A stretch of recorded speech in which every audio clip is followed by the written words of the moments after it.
da Andrea Meneghini e benvenuti al quarto evento di Cibus Lab dedicato alle categorie merceologiche del grande mondo del food.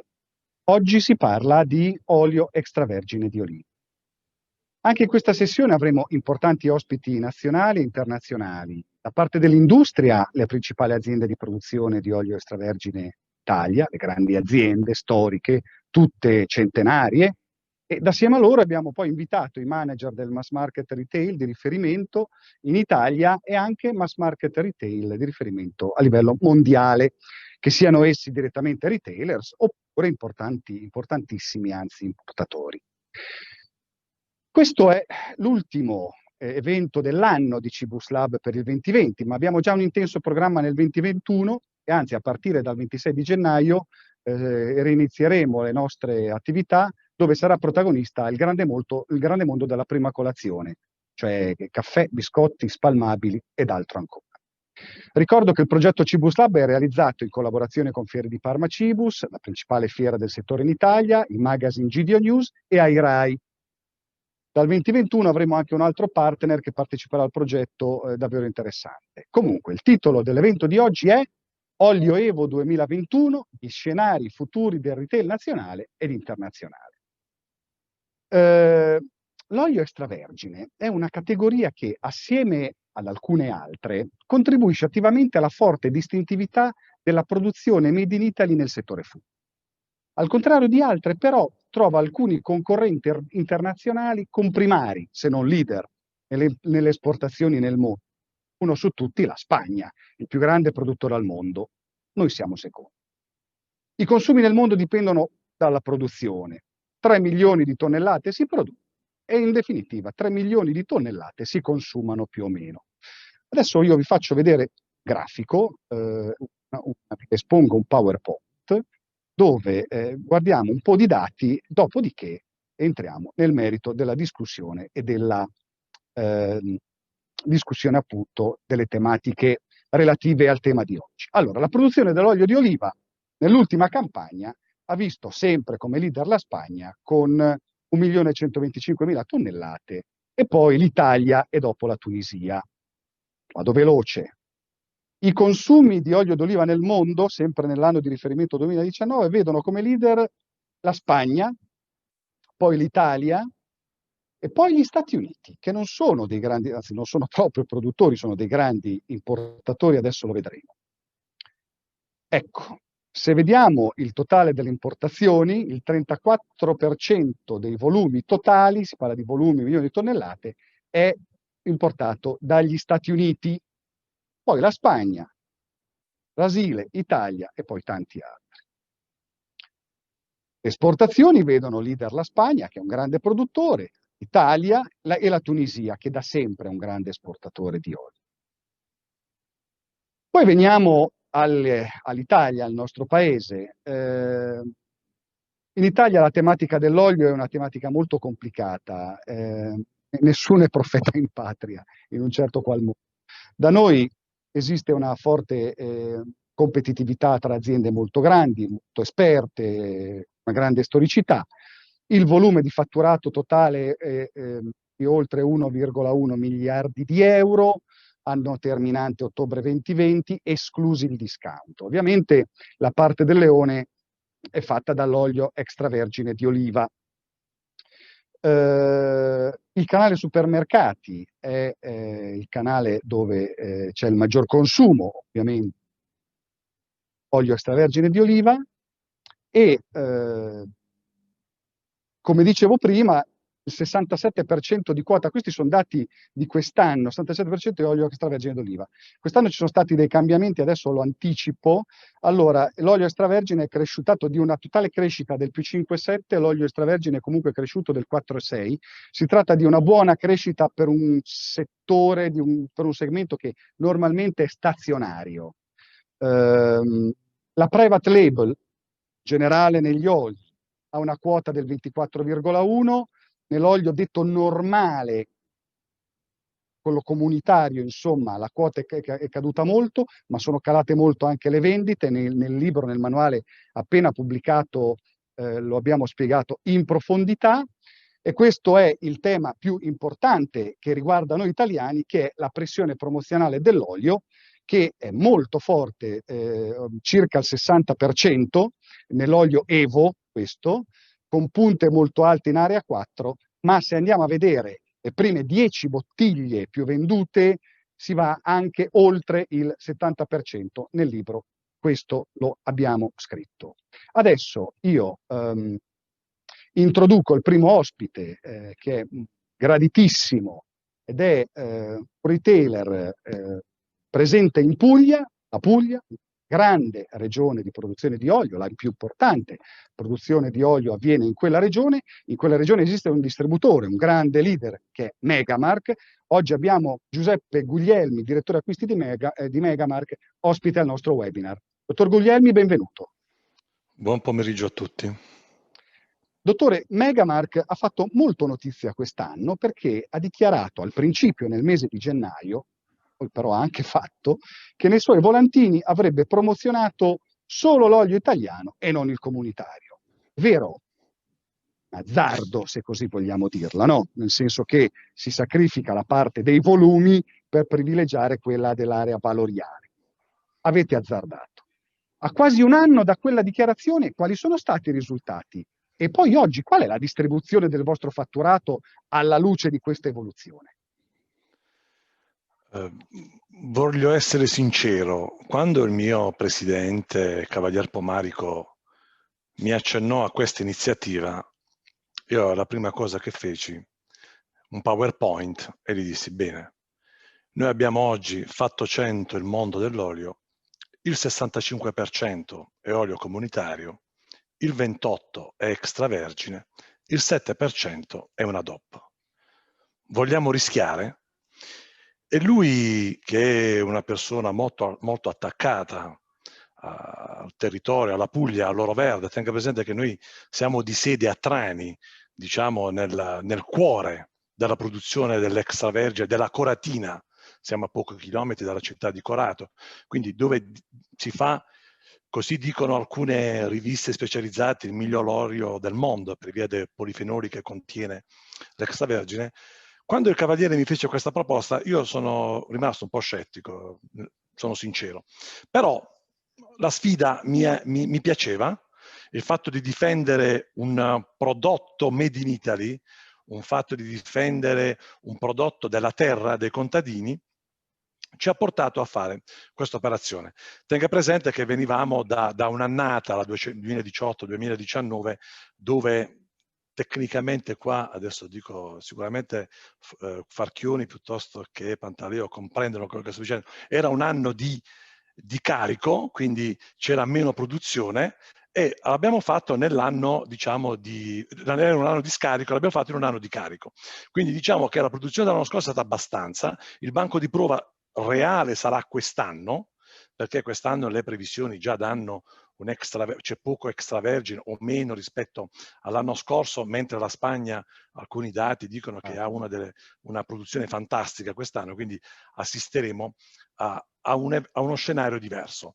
Quindi dicevo, purtroppo abbiamo iniziato questa promozione, non vi dico che all'inizio è stata molto difficile, perché in quel momento diciamo che ai nostri competitor gli abbiamo dato un'autostrada che hanno tranquillamente attraversato, quindi ci sono state promozioni sugli oli comunitari a 2,99, 2,79 e noi siamo rimasti inermi, cioè non abbiamo fatto nulla, anzi abbiamo aumentato la presenza come dei nostri prodotti extravergini di oliva 100% e DOP sui nostri volantini, però non alimentando la pressione promozionale.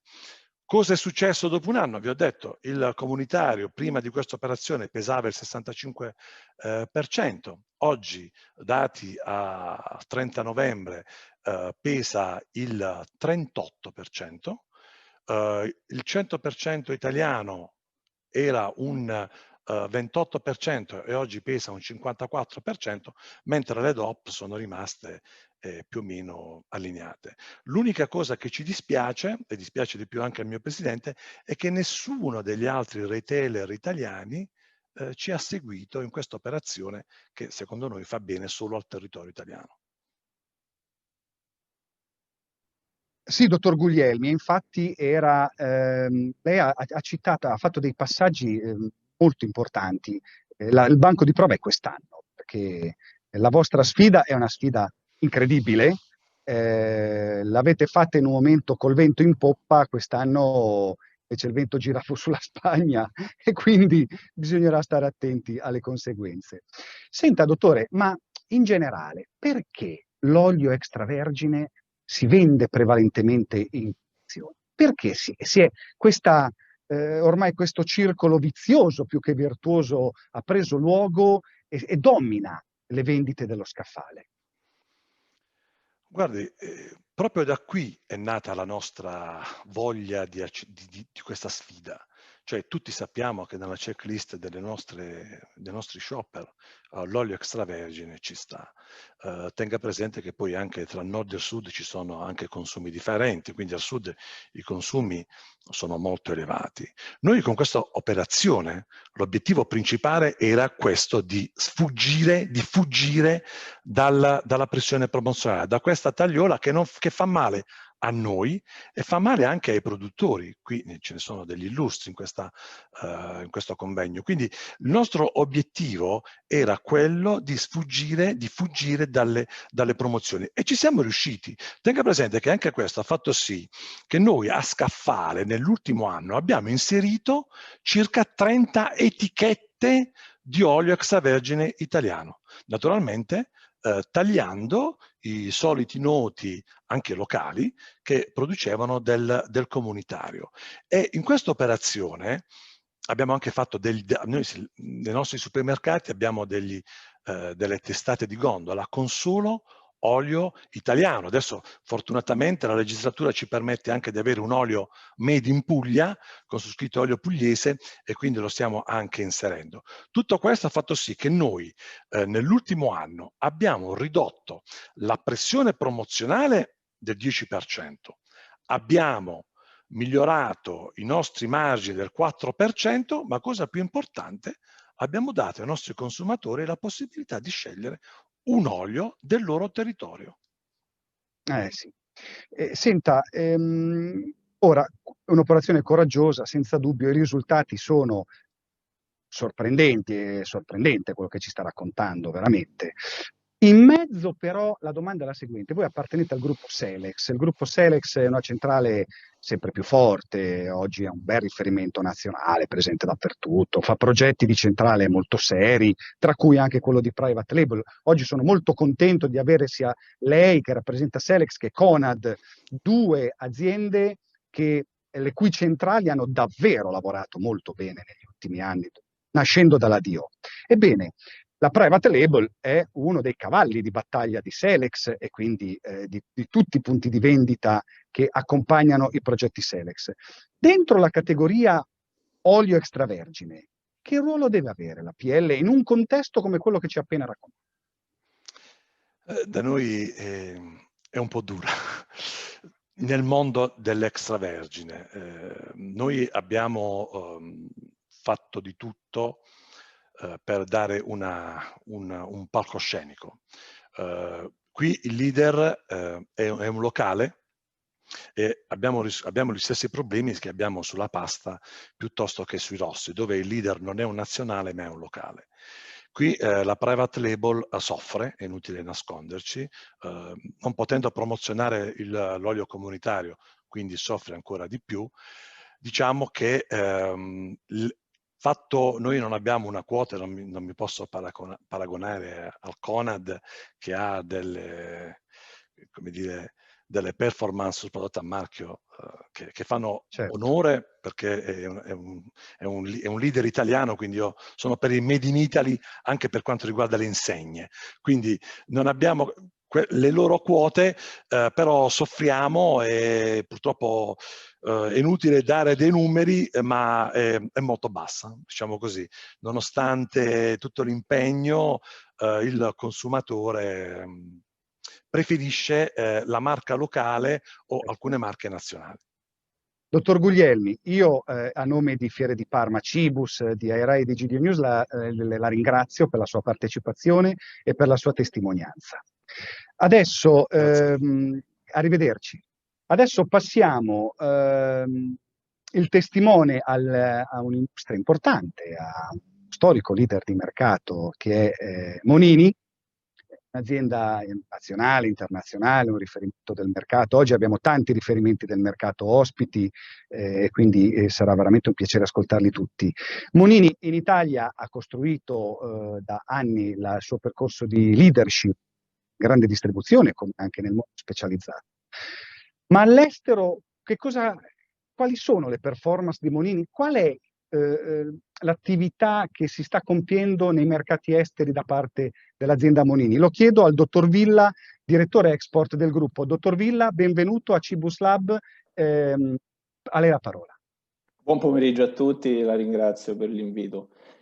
Noi sull'estero quest'anno stiamo avendo delle performance incredibili, chiaramente dopate dalla situazione Covid, perché comunque in tutti i mercati europei, guardando i dati Nielsen, in tutti i mercati, mediamente i mercati dell'olio d'oliva crescono in Europa del 10 e del 15%. Questo è il trend. Quindi conseguentemente noi abbiamo cavalcato questo trend che ci sta portando oggi a una crescita dei volumi superiore al 25% da gennaio a novembre. Quindi da questo punto di vista chiaramente noi abbiamo beneficiato anche del fatto che siamo un'azienda principalmente retail, poco esposta sul canale Horeca e quindi conseguentemente non abbiamo subito il tracollo che altre aziende, ahimè, simili a noi magari hanno avuto essendo esposte sull'Horeca. Per quanto riguarda la crescita dell'estero, io approfitterei per far vedere un attimo due numeri sulla posizione di Monini e su quello che siamo riusciti a fare in questi anni. Prego. Mi dica se si vede. Eccoci qua, ci siamo. Eccoci qua. Allora, innanzitutto avevo piacere a far vedere il fatto che l'azienda quest'anno doveva celebrare i 100 anni. Ahimè non è stato l'anno in cui abbiamo potuto celebrare, però 100 anni fa abbiamo iniziato questa avventura in Umbria, il cuore verde dell'Italia, e oggi diciamo i numeri chiave di Monini sono questi: è un'azienda che lo scorso anno ha fatturato 144 milioni di fatturato consolidato, di cui 44% realizzati all'estero. Distribuiamo i nostri prodotti in 70 paesi. Beh, quello che mi preme sottolineare è il fatto che comunque quasi il 90% di quello che vendiamo è extravergine e il 93% è a marchio Monini, quindi la private label che comunque facciamo diciamo nei segmenti più premium vale solo il 7% del nostro fatturato. Come dicevo prima, a gennaio-novembre 2020 stiamo crescendo del 27% e oggi, diciamo, essendo in Italia la marca, il brand numero 1 per conoscenza spontanea in Italia, negli ultimi 20 anni ci siamo impegnati a sviluppare l'estero con una crescita che negli ultimi 10 anni ci ha dato molte soddisfazioni, perché abbiamo raddoppiato il nostro fatturato internazionale e probabilmente nel 2020, questa è una stima, dovremmo raggiungere circa il 48% del consolidato aziendale.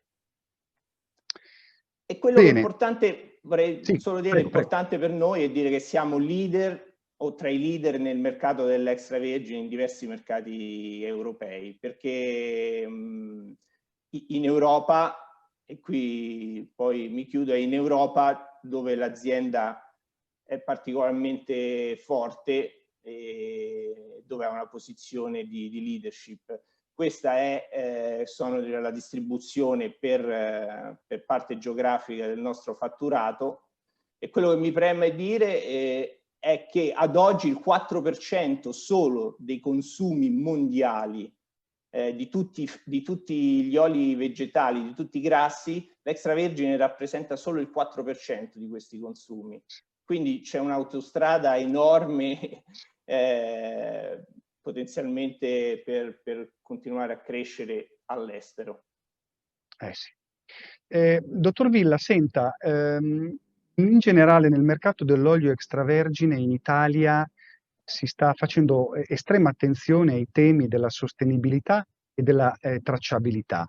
C'è una forte volontà, insomma, di rendere il consumatore consapevole della provenienza delle olive e una forte attenzione allo stesso tempo al rispetto dell'ambiente.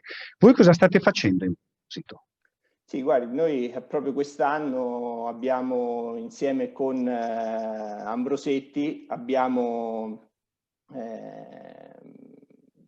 sviluppato il primo piano di sostenibilità dell'azienda, piano 2020-2030, che abbiamo chiamato 10 anni per costruire diciamo 100 anni di storia e 10 anni per costruire il futuro. E questo piano nasce con la volontà di essere uno strumento per comunicare in modo semplice a tutti gli interlocutori la strategia dell'azienda e quello che l'azienda intende fare in termini di sostenibilità in questi prossimi anni. E diciamo, questo piano di sostenibilità si delinea su 3 macro aree: in campo, dentro la bottiglia e sulla tavola. E in campo parliamo di agricoltura, quindi l'azienda è concentrata a sviluppare tutta la filiera, e quindi l'abbiamo chiamato il Bosco Monini. Abbiamo nei prossimi 5 anni la volontà di piantare più di 1000 ettari di oliveti. Mentre la parte, diciamo, dentro la bottiglia è la passione per la qualità, che significa per Monini cercare di far crescere tutta quella fascia premium, 100% italiano, ma premium in generale, soprattutto all'estero, dove ci sta dando delle soddisfazioni enormi. Noi negli ultimi anni abbiamo lanciato anche una linea, i monocultivar Monini, biologici, che ci stanno dando sull'estero soprattutto delle soddisfazioni importanti. Sono prodotti 100% tracciati e con cui abbiamo ottenuto premi importanti, riconoscimenti importanti in diversi, diciamo, competition internazionali all'estero, e che sull'estero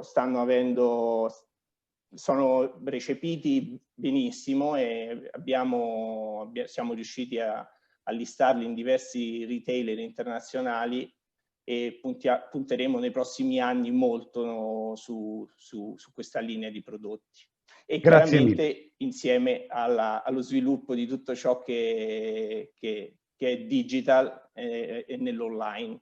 Perché certo, stamattina ho parlato ad esempio con un importante retailer australiano, e mi diceva che tutto il loro online, che lo scorso anno pesava il 6%, quest'anno dovrebbero chiudere col 18% del loro fatturato. E quindi questo anche a noi, riallacciandomi a quello che diceva il collega prima, è un'opportunità che ci siamo tutti accorti che bisogna cavalcarla e coprirla adeguatamente. Dottor Villa, grazie mille per la sua testimonianza e le auguro buon lavoro. Saluto. Grazie. Bene, andiamo avanti con il nostro webinar. Torniamo al retail questa volta ed introduco immediatamente il dottor Gianmaria Santella, Category Manager di tutto il grocery del gruppo Conad Nazionale. Dottor Santella, benvenuto a Cibus Lab. Buonasera a lei, buonasera. Allora, Conad è, oggi avete dichiarato oggi alla stampa i dati dei vostri i risultati dell'anno. Sembra che la chiusura sia intorno ai 15,7 miliardi di euro, quindi una quota importante, leadership nazionale del fatturato. Torno ai temi che abbiamo discusso con il dottor Guglielmi, e quindi all'interno della categoria olio extravergine di oliva, la pressione promozionale è dominante e determina le scelte del consumatore sullo scaffale o extrascaffale, insomma. Perché si è arrivati, lo chiedo anche a lei, perché si è arrivati a questo? Allora, diciamo che la categoria dell'olio è sicuramente una categoria dove l'intensità promozionale la fa da padrone. Bisogna riconoscere che stiamo parlando di una categoria dove si toccano tetti vicino al 60% delle vendite in attività promozionale. Però bisogna fare un distinguo, perché questo 60% di cui stiamo parlando non è omogeneo, diciamo che è una media data da un valore che si avvicina al 70% sugli oli di provenienza extraterritoriale, cioè extranazionale, quindi parliamo di oli comunitari e extracomunitari, e un 25% scarso sugli oli tipici del territorio nazionale. Questo perché, a mio avviso, perché c'è una forte polarizzazione sui consumi. Abbiamo consumatori che seguono, nulla non si può nascondere, inseguono il prodotto con un prezzo più conveniente, quindi stiamo parlando delle grosse quantità, dei volumi, diciamo degli oli da quantità. E pochi invece sono ancora quei consumatori che si spostano verso i prodotti che potremmo definire prodotti di valore. Questo è anche un po' quello che è l'offerta che viene data al consumatore. Le grandi aziende che abbiamo anche qui presenti, quando si affacciano qui da noi e acquistano, si propongono per fare le grandi attività, gli investimenti preferiscono farli sugli oli che gli garantiscono grandi volumi. Quindi stiamo parlando degli oli comunitari su cui l'impatto del prezzo è un impatto molto significativo, e negli anni di grande disponibilità di olio come quest'anno sono oli che a volte vengono posizionati in promozione a una cifra che è sotto i 3 euro, che per una bottiglia di olio è quasi impensabile, pensando a quello che è il lavoro che ci dovrebbe stare dietro per la produzione. Noi come Insegna, diciamo, per cercare di rispondere a questi oli di grandi quantità, cerchiamo soprattutto con la marca privata, per contro, di fare attività promozionali invece più sugli oli che di valore, quindi su oli con olive provenienza nazionale, quindi con l'olio 100% italiano, e su tutta la gamma che è a brand Sapore Dintorni, che sono quelli che è la gamma che ormai ha raggiunto 9 item, che sono gli oli tipici del territorio. È logico che questi oli esprimono volumi molto, ma molto più bassi rispetto a quelli precedenti. Quindi questa è la ragione per cui le attività promozionali così intense sono tutte sbilanciate sul comunitario, perché ci sono i volumi, insomma. Secondo me sì, poi magari i colleghi qui presenti potranno confermare o anche non confermare quello che vi posso dire io. C'è anche da parte dell'industria un bisogno di ammortizzare quelli che sono gli investimenti che le industrie fanno per accaparrarsi o per assicurarsi le attività promozionali all'interno delle catene della distribuzione. Quindi è più facile ammortizzare il costo su diciamo oli che producono grandi volumi, grandi fatturati, piuttosto che su nicchie di prodotti, che oltretutto bisogna a loro discolpa dire che spesso non sono neanche distribuite in tutto il territorio, in tutta la catena con cui loro si raffrontano. Quindi sono anche un po' limitati. Certo. Senta, prima parlando con il collega Guglielmi di Megamark, Guglielmi ci ha tracciato un quadro che è tipico del sud, cioè un paese molto attaccato alla propria terra. Poi figuriamoci la Puglia, grande produttore di olio, vendere olio in un supermercato quando hai un frantoio vicino a casa è veramente complicato, insomma, quindi è un mestiere altrettanto difficile. Ecco, invece però Conad a livello nazionale da un lato tanto è presente in tutto il territorio e soprattutto è l'insegna assieme a qualcun'altra che davvero mette come focus principale la propria MDD, la private label per usare un gergo internazionale. All'interno della categoria olio extravergine di oliva e in un contesto come quello che abbiamo appena accennato, qual è il ruolo?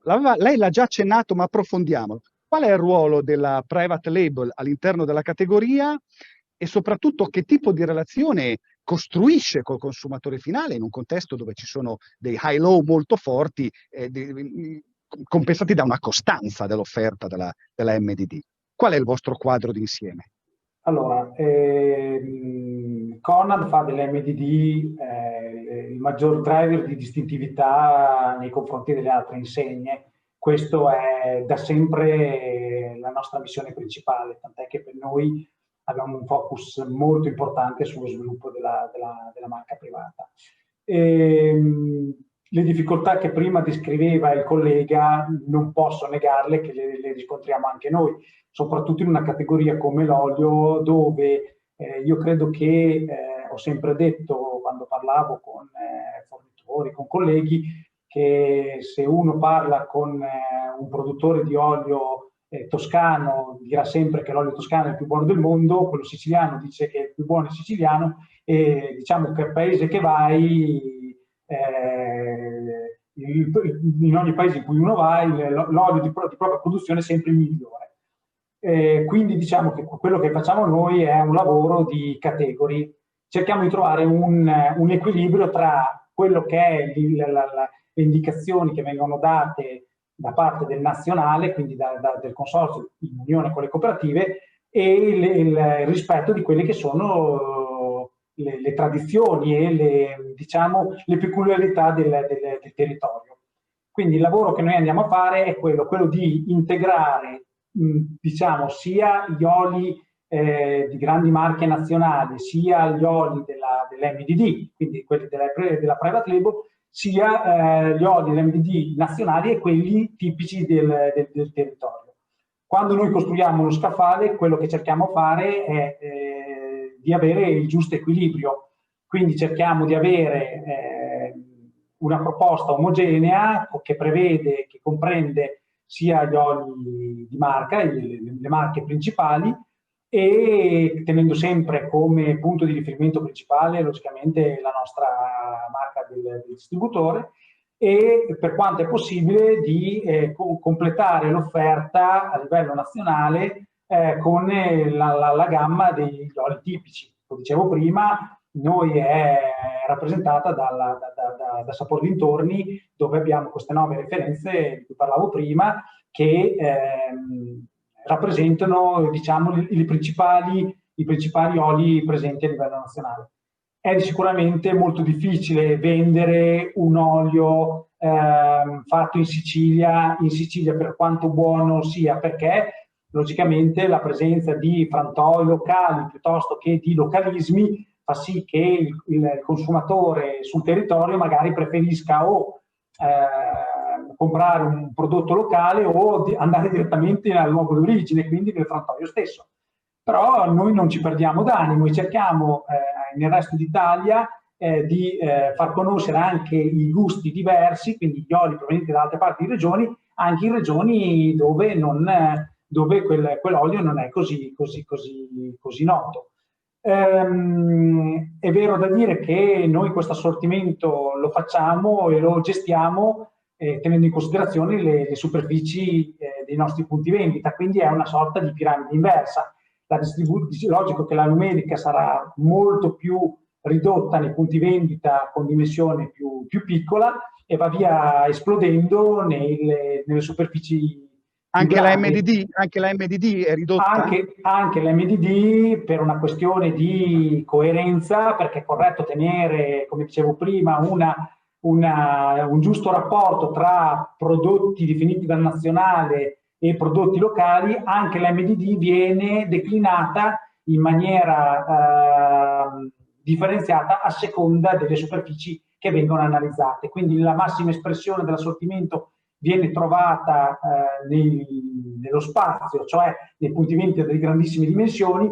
Il più ridotto lo si tiene nei nostri siti Conad, che sono le superfici più piccole. Inoltretutto dobbiamo anche tenere presenti che a seconda del territorio certi oli più particolari vengono dispensati, perché è inutile tenere, faccio presente, magari un olio molto particolare come un olio del Garda, che è uno degli oli più buoni che abbiamo a livello nazionale, in un territorio come quello pugliese, che magari farebbe molta fatica. Ecco, dottore, una domanda. A proposito di ciò, all'interno io so che la vostra azienda era uso dei termini, scusatemi, tecnicismi, però insomma ci capiamo, quindi dove le decisioni venivano un po' prese nei vari livelli, no? Quindi addirittura anche al punto vendita fino a anni recenti, non parlo della preistoria, però Conad ha fatto una fortissima evoluzione almeno negli ultimi 13-14 anni.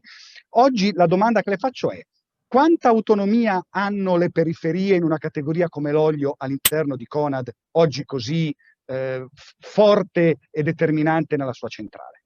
Guardi, la fortuna che abbiamo noi è di aver, che ha Conad, è quella di lavorare sempre in simbiosi tra la centrale nazionale e le cooperative locali. Tutto quello che viene definito, che uno può vedere espresso nel punto vendita, è un lavoro fatto in sinergia e in totale condivisione, 100% di condivisione tra il nazionale e le cooperative. E tutte le decisioni che vengono prese devono sempre essere prese all'unanimità. Quindi noi non abbiamo, a volte è un processo molto lungo, perché arrivare all'unanimità e mettere d'accordo tante teste, seppur si siano ridotte molto nell'arco del tempo, non è una cosa semplice, ma ci riusciamo sempre, perché quando si condivide i dati, i numeri che a supporto portano dati inconfutabili, si arriva sempre alla giusta decisione.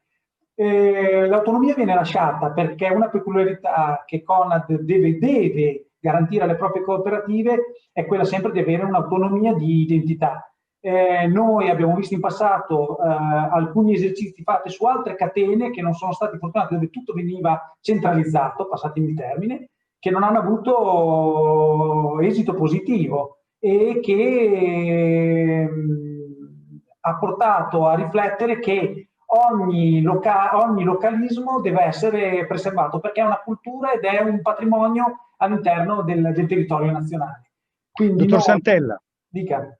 No, la interrompo, devo rispettare delle tempistiche. Certo. Se vuole dare una chiusura ancora, dica pure. Sì, no, volevo solamente dire, quindi per concludere, quando noi definiamo questi assortimenti chiamiamoli nazionali, parte dell'assortimento viene sempre demandato a livello locale per decisioni locali alle singole cooperative, che quindi possono gestire i loro prodotti mettendo le peculiarità più tipiche del loro territorio. Con questo perfetto. Dottore, la ringrazio tanto, davvero, grazie della partecipazione e voi, complimenti per l'eccellente lavoro che state facendo. Grazie mille. Saluti. Bene, andiamo avanti con la nostra chiacchierata nel mondo dell'olio extravergine, nelle relazioni con la grande distribuzione, e adesso introduco il dottor Marco Farchioni, direttore commerciale di Farchioni. Sono molto contento di avere il giovane direttore commerciale, giovane esperto di una bella azienda che è Farchioni. Dottor Farchioni, buongiorno. Grazie, buonasera a tutti. Anzitutto io sono export manager, direttore commerciale, e mio fratello che attualmente è non disponibile, quindi parleremo un po' dell'estero, e sono anche responsabile quanto riguarda il discorso di innovazione e sviluppo per l'azienda. Sì, d'accordo. Grazie della precisazione. Allora, in un anno così difficile, cosa si meriterebbe dalle imprese il consumatore nel prossimo anno, nel 2021? Noi crediamo fondamentalmente che tutto il lavoro che facciamo lo facciamo per i consumatori. Siamo abbastanza oriented verso il consumatore finale. Innanzitutto si merita, come sempre, trasparenza e verità, ma oggi non basta più. Un consumatore noi crediamo che abbia bisogno di sperimentare. Quindi le marche, non ci teniamo marca, siamo leader in Italia, siamo il Falchioni 3.1, per esempio, è il prodotto più venduto in Italia nel 2020, non hanno solo la responsabilità di far comprendere in modo chiaro che cosa va il consumatore deve andare a comprare sullo scaffale e quindi rendere efficiente la propria spesa, ma perché qualcosa si evolva devono sempre più creare cultura e crescita nello stesso consumatore, ok? Sì. Il consumatore ormai svolge un ruolo attivo, è coinvolto e stimolato, si sente lo sperimentatore, è lui che vuole decidere l'acquisto ed è lui che lo organizza l'acquisto, è lui che lo segue, è lui che crea innovazione. Le aziende non possono più creare innovazione se si slegano dal consumatore e viceversa. Il consumatore non può innovarsi se un'azienda non gli propone qualcosa di nuovo da provare. Quindi c'è sempre più questo ruolo molto più intenso. Per questo noi crediamo che le aziende alimentari soprattutto devono cambiare. Okay? Oggi molte aziende sono tradizionali, nel senso che tendono a rendere i propri prodotti sempre più, come dire, sempre più di premium, sempre più specifici, ma questo non basta. E le aziende di oggi stanno targettarsi una visione più digitale. L'e-commerce ha dimostrato. Noi quest'anno abbiamo fatto 2 sperimentazioni importanti. Uno, l'e-commerce, che oggi rappresenta il 4% del nostro fatturato, che è una follia se uno ci pensa, in 4 paesi diversi, che sono Inghilterra, Germania, Italia e Olanda, che è folle, perché il 4% è veramente tanta roba. Certo. È vero che noi siamo un'azienda che vende anche olio, vino e birra, quindi l'olio rappresenta un 30%, l'altro è fatto soprattutto dalla birra e dal vino artigianali, ma il consumatore deve essere stimolato, ok? L'azienda deve rendere accessibili ai consumatori nuovi contenuti e informazioni e deve rendere le loro scelte sempre più emozionali. Il consumatore deve essere emozionato, deve far parte di questo, diciamo, filiera della vendita che parte dalla terra. Ricordo sempre, noi nasciamo contadini, quindi conosciamo bene la terra e finisce nella terra. Senta, proprio parlando dell'emozionalità che deve essere trasferita il più possibile dall'industria al consumatore finale, quindi superando gli ostacoli degli sconti e delle promozioni, detto banalmente. Quale innovazione avete nel cassetto per il prossimo futuro? Allora, noi ci piace molto innovare, siamo un'azienda giovane, tra virgolette. Abbiamo 200 anni di storia, ma siamo io, mio fratello e mia sorella, e quindi giochiamo. Anzitutto, l'innovazione deve essere un divertimento, deve partire da quello che ci hanno insegnato i nostri, quindi il nostro claim è il futuro delle nostre radici. Dobbiamo partire da quello che c'è nel passato con un occhio strabico al futuro. In Italia il cibo è una cosa seria. L'innovazione deve rispettare i valori sacrali del cibo, non deve renderlo effimero. Quindi bisogna partire da dei canoni specifici, perché l'innovazione può essere anche pericolosa se non traghettata verso un consumatore consapevole. Può essere o troppo presto o troppo tardi, oppure inutile, perché dobbiamo sempre ricordarci di fare cultura. Quindi abbiamo deciso di cambiare un po' i giochi, nel senso che già nell'80, quindi ormai quasi 40 anni fa, abbiamo inventato un nuovo tipologia di prodotto, che è l'olio extravergine non filtrato, no? Che aveva delle caratteristiche salutistiche molto importanti, più di 40%. Ormai siamo leader mondiali di questo prodotto e rappresentiamo il 60% del mercato mondiale in questo prodotto, quindi siamo proprio leader a livello mondiale. Ma non è quello. Adesso vogliamo giocare un po' più in maniera diversa. Abbiamo visto che il gusto non è più una differenziazione così importante come anche l'origine, lo diamo un po' per scontato. Gli scaffali sono strapieni di offerte che sono sempre più simili, sempre più uguali, il consumatore è sempre più confuso. E quindi l'innovazione è rigiochiamo il concetto dell'extravergine d'oliva. Non portiamo più dal punto di vista classico, che è da dove viene e che gusto ha, ma cominciamo a dare dei prodotti che sono un po' più funzionali. La domanda è: chi sei? Cosa fai nella tua vita? E in base a questo io ti creo un olio che è adeguato al tuo stile di vita, un olio funzionale che tu lo puoi utilizzare tutti i giorni e più utilizzi più stai bene, perché è per te, è per il consumatore, è creato apposta sulla misura per te. Ma questo non basta, perché oggi come oggi un prodotto deve essere sostenibile per l'uomo, quindi un prodotto funzionale, sostenibile anche per l'ambiente. Come? Nel prossimo anno creeremo il primo pack di olio extravergine d'oliva che è 100%... Ecco, dottor Falchioni, esatto, era proprio, la interrompo ma poi la faccio andare avanti. Il tema della sostenibilità, e adesso la faccio vedere, è assolutamente importante nel mondo dell'olio, quindi mi conferma che anche voi siete molto attivi su questo fronte. Allora, molto attivi. Allora, dal punto di vista di innovazione, stiamo creando un nuovo pack totalmente nuovo. Consideri che di questo pack i 2 elementi sono una startup italiana che è stata finanziata da noi, che sarà un prodotto che è 100% creato da fonti rinnovabili e che garantisce anche, una volta utilizzato, perché il trucco è lì, perché finché fare un prodotto 100% dalle energie rinnovabili, diciamo, è un costo relativo, sicuramente non è per l'ambiente, quindi comunque un investimento, ma la cosa che riusciremo a fare è che questo prodotto, se qualcuno lo distratto, lo butta nell'ambiente, non sarà mai negativo, torna al ciclo naturale e contiene olio, che è una cosa che magari può sembrare semplice, ma è veramente innovativa, cioè in modo tale che se un consumatore distratto per sbaglio lo butta al finestrino dell'auto, questo prodotto diventa cibo per l'ambiente e quindi crea risorse per l'ambiente, e questo è molto innovativo.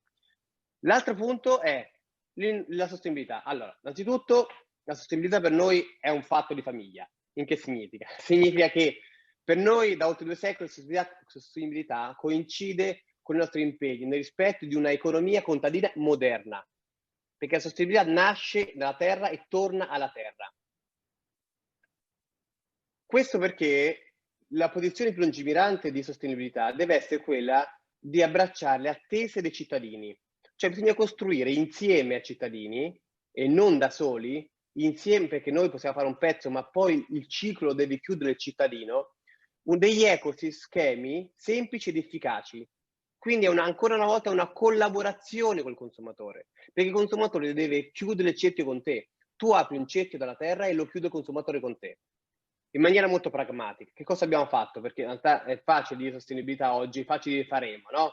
Noi dal 2015 che siamo, diciamo, ci siamo dati dei goal, i famosi goal dell'ONU, oggi vanno un po' meno di moda, no? Adesso vanno in moda il farm to fork. Io mi permetto di prendere in giro, perché il farm to fork, gli dico, senti, bellissimo, ci siamo dimenticati 2 cose. Il land, che viene prima del farm, e il facis, che viene dopo il fork, no? Si mette a ridere, però per noi, perché il ciclo si chiuda, uno deve produrre e uno deve, scusate il termine, dare i resti alla terra, ok? Quindi, e quindi diciamo, io lo chiamo il field to faces per giocare. No, perché questo? Perché io credo molto di più, che quando si fa un fork importante, dia dei canoni di sviluppo fondamentali per i prossimi 20 anni, si dimentica che tutto inizia dalla terra e finisce dal consumatore, ma il consumatore deve fare l'ultimo pezzo e il produttore la terra deve fare un pezzo, perché l'obiettivo è quello di ingrassare la terra. Questo perché noi puntiamo appunto ai goal dell'ONU, ok, dal 2015, ne abbiamo raggiunti 12 su 17. Cos'altro abbiamo fatto? Il 38% di 3.000 ettari che noi oggi coltiviamo sono biologici. Sono numeri importanti. Di questi 150 ettari sono dedicati allo studio delle biodiversità, cioè l'analisi di cultivar esistenti e future per migliorare, ma non cultivar standard, cultivar di genetica italiana. Cioè partiamo da quello che Dio ci ha dato negli ultimi 100 anni e andiamo a vedere quello che ci serve, perché l'innovazione è la conoscenza. Le conoscenze è utilizzare quello che ci ha dato la natura per poi riportarlo in un futuro, ma con la coscienza che si può lavorare meglio di così. Non dobbiamo per forza cambiare una cosa per migliorarla, prima dobbiamo capirla. E l'altra cosa importante è 112 ettari, che per me è un orgoglio perché è stata una lotta in famiglia, di prodotto Demeter biodinamico. Perché per me il futuro è biodinamico, perché non mi basta il biologico. Il biologico, la vedo così, è una sostenibilità fondamentale, ma è un'assenza di. Io tolgo dei pesticidi per fare un lavoro. Il biodinamico è l'assenza, cioè quello che io tolgo da terra, lo compenso con il lavoro dell'uomo, perché l'uomo col suo lavoro riesce a ricompensare grazie alla terra, e il vero ciclo è chiuso quando l'uomo col suo lavoro compensa quello che toglie la terra. Allora sì che saremo sostenibili. Dottor Farchioni, l'ho ascoltata molto attentamente, ho apprezzato molto l'intervento, io la ringrazio davvero della sua partecipazione, la saluto, faccia i miei saluti, i nostri saluti di tutti noi, anche a suo fratello di pronta guarigione. Grazie. Bene, siamo arrivati al primo giro di boa di questo interessantissimo evento. Abbiamo ascoltato 4 interventi molto interessanti, tutti e 4, sia da parte del retail che da parte dei grandi leader. Adesso smezziamo live con un pezzettino registrato di un retailer americano che si chiama Hy-Vee, Lo abbiamo già avuto ospite in un'altra categoria importante per le italiane, i rossi, pomodoro, insomma. Hy-Vee è molto attento alla cultura italiana, è un'azienda molto grande. Ascoltiamo tutti insieme cosa ci racconta a proposito dell'olio extravergine, tutti i milioni di dollari di fatturato che produce con l'olio extravergine italiano e che grandi importanti relazioni storiche hanno con i produttori italiani. Prego la regia di mandare il filmato dell'interessante intervista. Hy-Vee, Iowa, Stati Uniti. Hy-Vee is a chain of supermarket in the Midwestern United States with more than 250 locations in Iowa, Illinois, Kansas, Minnesota, Missouri, Nebraska, South Dakota, and Wisconsin. This supermarket chain is 90 years old, and it has a category position medium high. And today we are together with JD, category manager the company, and this company set up a private label Italian brand. The name is Gustare Vita, with more than 100 items across many categories. JD, good morning to a webinar dedicated to olive oil. And do you confirm what I said? Yeah, absolutely, guys. Thank you for having me on. Absolute pleasure. So yeah, we do pride ourselves in having all things authentic Italian, and with a great focus on extra virgin olive oil. So once again, pleasure to be on this morning, and thank you again for the opportunity. Thank you to you, JD. To you. The first question is, we are talking about olive oil. US are the main world importers of olive oil. How much shelf space do you dedicate to this product in your stores?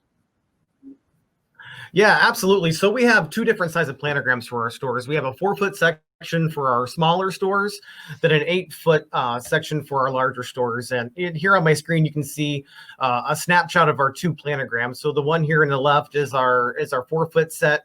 As you can see right here on eye level, our Gustare Vita items are featured there, which goes into our Hy-Vee items, then into our organic full circle items that we source domestically.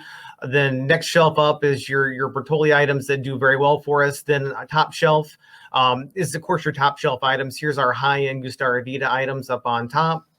Then over here on our 8-foot larger section as well, as you can see, right in the prime shopping area are the items that we really hang our hat on, is the Gustare Vita items. Then once again, you see here on the top shelf or second to top shelf our high-end Gustare Vita items that we'll get into a little bit down the road. So we do pride ourselves on having one of the best selections of extra virgin olive oils in all the states. Okay, what is the position side the category olive oil? Which is the position of the Italian extra virgin olive oil within the category? Yeah, absolutely. So in our stores, extra virgin olive oil is an $11 million category. And last year alone, it was up 18% or up $1.6 million. And of that $1.6 million, we were up $1.1 million of that was through the authentic Italian items. So to put that in perspective, 50% of all of our category sales within the extra virgin olive oil category is 100% authentic Italian items. So to break that down a little bit further, Gustare Vita, our own brand that we talked about, is 1.5 million in sales, or 15% of the overall category. Then you go into the Bertolli items, that's $2.7 million in category sales. That represents 25 or 1/4 of all sales in the entire category. In your stores, which kind of range of products do you offer? How important is private label in your assortment? Yeah, so we really hang our hat on private label. Like I said, we really take pride into it. It's better for our stores. It's more gross profit for our stores. We're able to control the marketing on it. So private label as a whole in our company, we sell $4 million in the extra extra virgin olive oil category. So 4 of the 11 million, which equates out to about 37%. So to break that down a little bit further, our Hy-Vee items, which is a blend of Italian and Greek, that's 2.4 million in sales, or 22% of overall category. Then going back to our own brand Stara Vita, which is 100% authentic Italian. Like I said before, it's 1.5 million in sales, or 15% of that. So to break our Stara Vita down just a little bit further and give you a better understanding on how much we really value our private label in this category. We have a classic, a light, and a pure. Those were our legacy items that we had. Then we dabbled into some varieties as well. We have an 8-ounce basil and an 8-ounce garlic that do really, really well for us. Then a couple years ago, we really tried to develop and show the sense of specialty that we have in our stores. We developed 3 varieties of DOP. We have a Sicilian, a Sabina, and a Toscano. So those are, all your $9.99 to $12.99, kind of your upper end retail. So we have our everyday items, with our classic, light, and pure. Then we get into the little bit nichier items with the DOP varieties.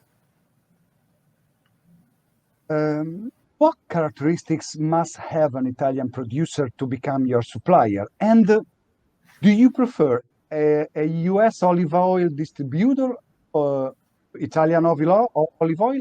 Directly, you prefer to work with an Italian supplier?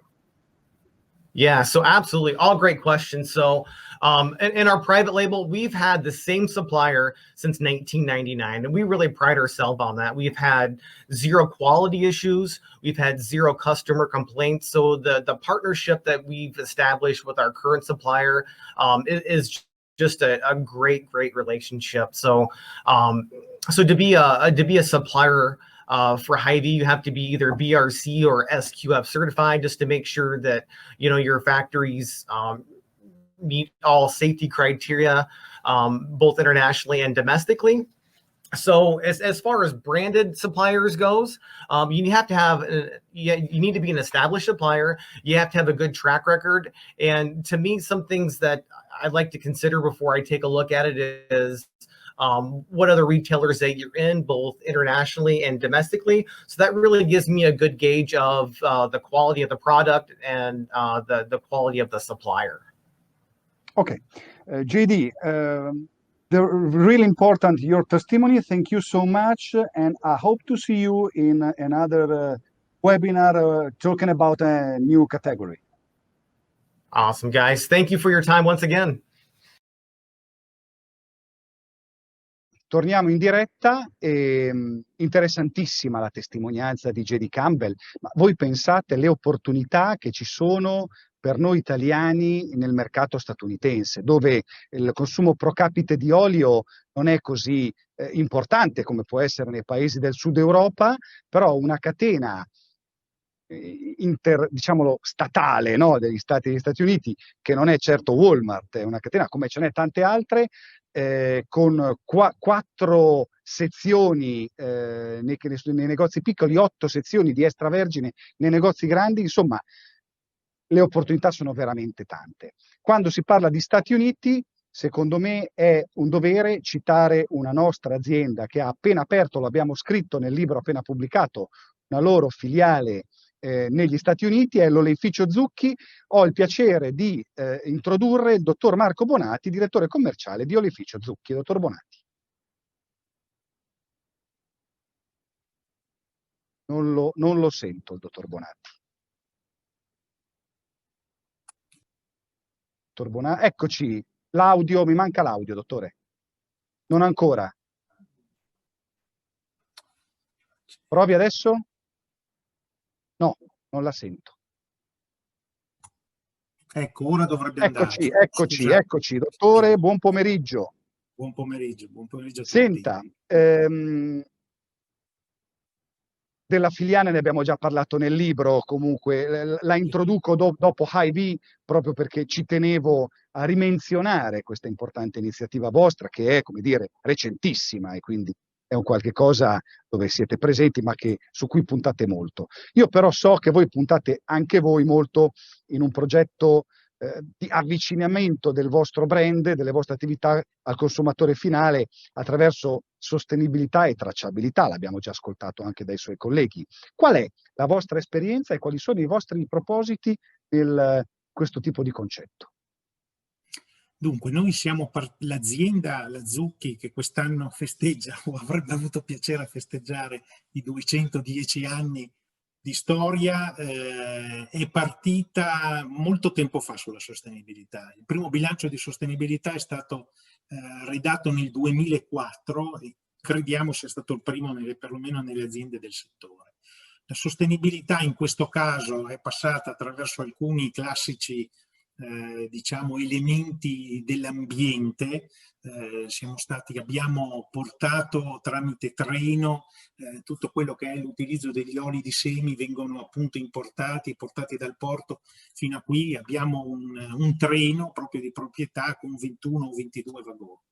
Ma poi diciamo quello che c'è stato ed è stato un pilastro fondamentale del progetto di olio extravergine d'oliva è stato creato, sviluppato e creato in collaborazione con società di auditing di certificatori il primo protocollo di olio certificato sostenibile e tracciato. Questa sostenibilità è una sostenibilità che si basa su quattro pilastri fondamentalmente. Uno è quello ambientale, che conosciamo bene, possiamo immaginare. Poi ci sono anche quello sociale, economico e nutrizionale qualitativo. Se parliamo di quello sociale, ad esempio, abbiamo l'aspetto che funziona, un meccanismo che funziona tipo fair trade, e pertanto paghiamo un premio ai coltivatori. Se parliamo di quello economico, che appunto è questo, se parliamo di quello sociale si fa riferimento all'assenza di lavoro nero, lavoro minorile e tutto questo. Dal punto di vista invece dell'aspetto qualitativo nutrizionale, ecco che i parametri di questo olio sono significativamente migliorativi rispetto a quelli che sono i parametri di legge dell'extravergine. Questa sostenibilità si poi concretizza di fatto in 150 parametri che vengono controllati e verificati anche attraverso gli auditors dai coltivatori e dai frantoi dell'olio che noi andiamo ad utilizzare. Questo è un lancio che è avvenuto circa 3 anni fa, ci sta dando grandi soddisfazioni non soltanto in Italia ma anche in altri paesi, ed è su questa diciamo che ci stiamo sviluppando, la categoria di prodotti su cui puntiamo di più. Un ultimo particolare: questa sostenibilità e tracciabilità è diciamo molto specifica. Il consumatore tramite il QR code o andando a visitare il sito dell'azienda la può verificare direttamente, cioè può essere lui direttamente a vedere quali sono le cultivar, da dove vengono, oltre anche ad alcuni elementi come delle analisi tipo la carbon footprint, la water footprint, eccetera. Questo è stato diciamo, il progetto principale. Quindi attraverso il suo racconto ci rendiamo conto di quanta esperienza voi avete già accumulato in un percorso oggi attualissimo.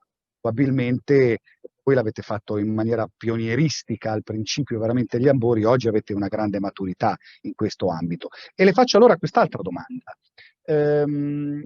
È chiaro che un progetto di questo genere, molto attuale, tende molto a favorire nella volontà dell'industria, quindi del brand industriale, una miglior relazione tra consumatore finale e brand industriale, appunto. E lancio la provocazione: se fosse un retailer che attraverso la propria PL volesse, come dire, impossessarsi questo know-how, voi sareste disposti a condividerlo?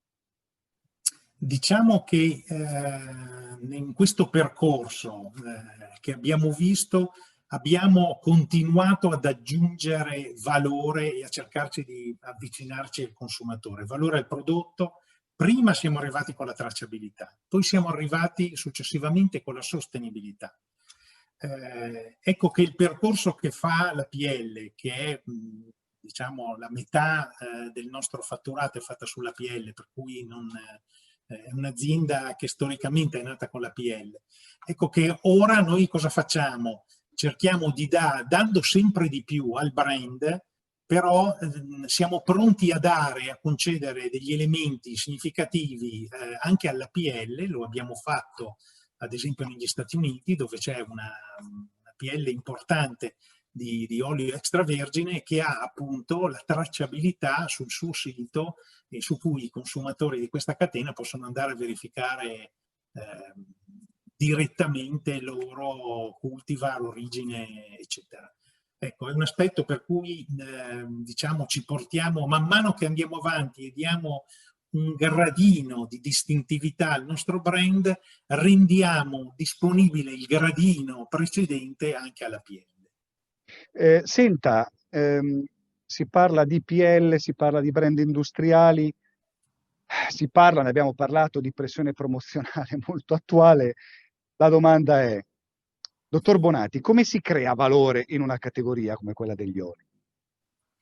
La risposta che sta cercando di dare Zucchi è quella appunto di dare una distintività, una particolarità veramente unica e carica di significato. Il tema della sostenibilità e di una sostenibilità così diciamo olistica, così pervasiva, nel senso che ha veramente tutti gli elementi possibili sono stati considerati ed inseriti. Ecco che questo rappresenta una distintività, è un fattore che noi crediamo e vediamo viene premiato dal consumatore. Poi dopo sicuramente ci sono alcuni clienti e alcuni mercati che sono stati più attenti, lo hanno capito meglio, lo hanno capito subito. Noi abbiamo visto che tipicamente diciamo, in quelle che erano le negoziazioni o il momento in cui ti vai a sedere davanti a un buyer, presenti la tua linea di prodotto e cerchi di guadagnare il referenziamento, ecco, il fatto di aver avuto prima la tracciabilità e poi la sostenibilità ci ha dato una mano importante. Viene veramente riconosciuto come qualche cosa di distintivo, di importante. Dottor Bonati, io la ringrazio molto della sua testimonianza, è stato molto interessante, Grazie un'azienda storica, e grazie del contributo. Grazie. Bene, adesso andiamo avanti. Abbiamo visto un retailer americano parlare della sua versione dell'olio extravergine di oliva, alquanto sorprendente. Facciamo un salto da un'altra parte del mondo, in Russia, e incontriamo un grande importatore, si chiama Ameria, è un importatore riferimento sia del mass market, sia del food service, ma anche dell'e-commerce, ed è, come dire, un canale introduttivo essenziale non solo per l'olio extravergine d'oliva, ma per i prodotti italiani in un paese dalle potenzialità eccezionali. Andiamo a sentire cosa ci ha raccontato la direttrice marketing a proposito del food italiano, delle opportunità che abbiamo in quel paese e ovviamente dell'olio extravergine di oliva. Prego la regia di dare il contributo. So we are here today with Marina Babakhanyan, Marketing and Advertising Director. Welcome, Marina. Welcome. Okay, first of all, today we are talking about Italian food, and in particular extra virgin olive oil.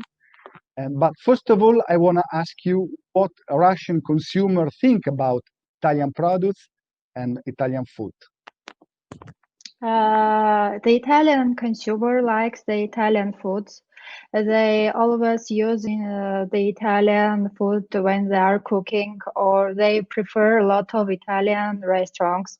They before the COVID-19, they a lot visited the Italian restaurants. I think that they preferred more the Italian than the other countries. Okay, for you is important tourism as a way to understand our culture? Yes, they visited Italy a lot, because when we see the figures, the Russians are visited Italy a lot.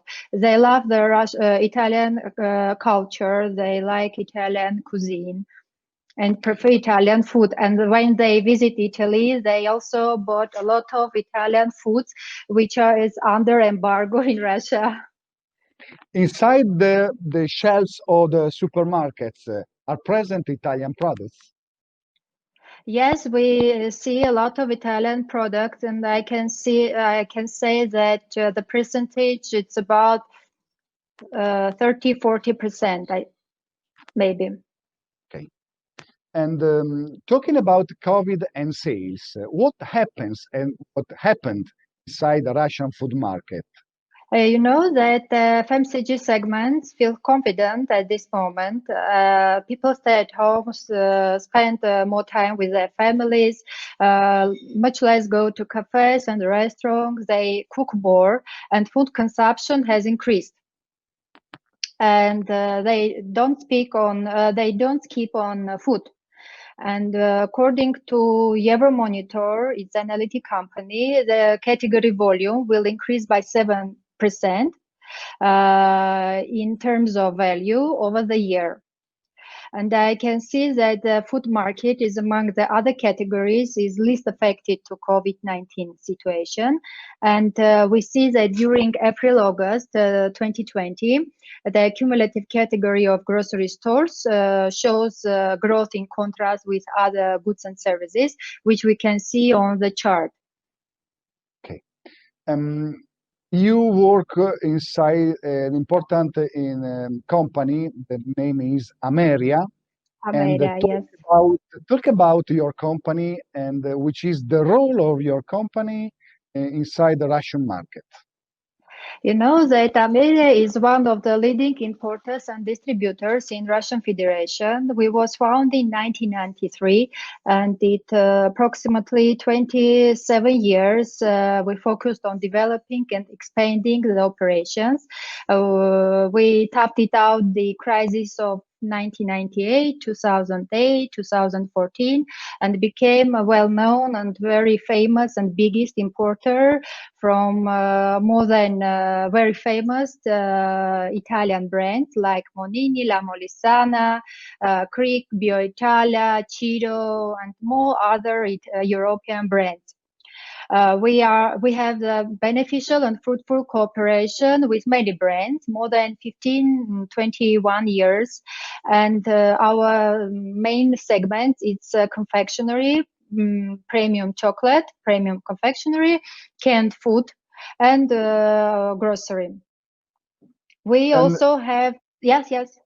And inside the Russian market, you are focused on retail, e-commerce. We focused on retail, e-commerce, food services. You know that we more in food retail and less in food services. We work with such large domestic and international chains like Metro, Cash and Carry, Auchan, Azbuka Vkusa, OK, and many others.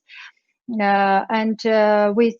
work also with the Italian cuisine restaurants, but not only with Italian, also in Armenian, Russian, and etc.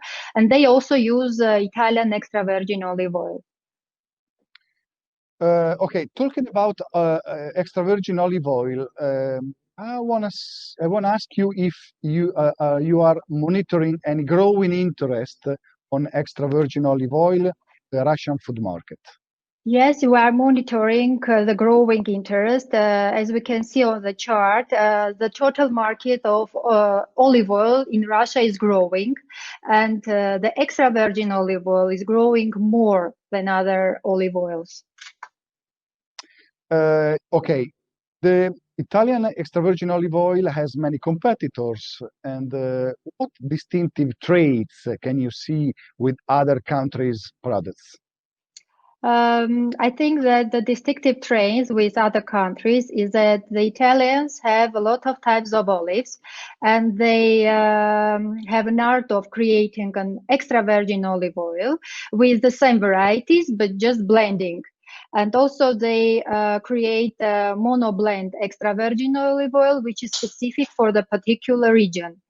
And I think it is very, of course, it is very important also to have an affordable price in Russia, because the competition in Russia is very high. This is the problem. In Russian market, the main driver the buy, for the consumer buy is the price, the main driver. The price, yes. So price is very important.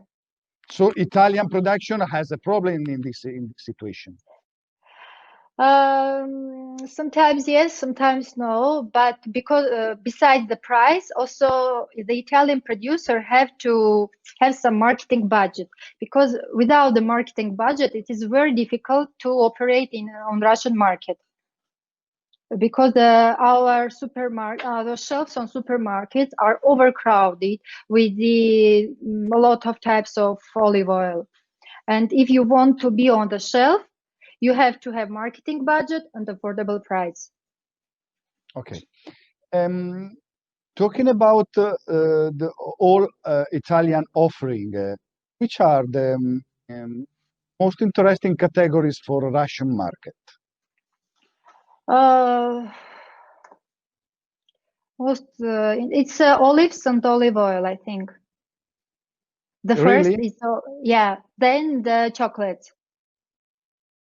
And more than pasta, more than tomatoes? Yes. You know, because pasta production, we also our company has pasta production in Russia.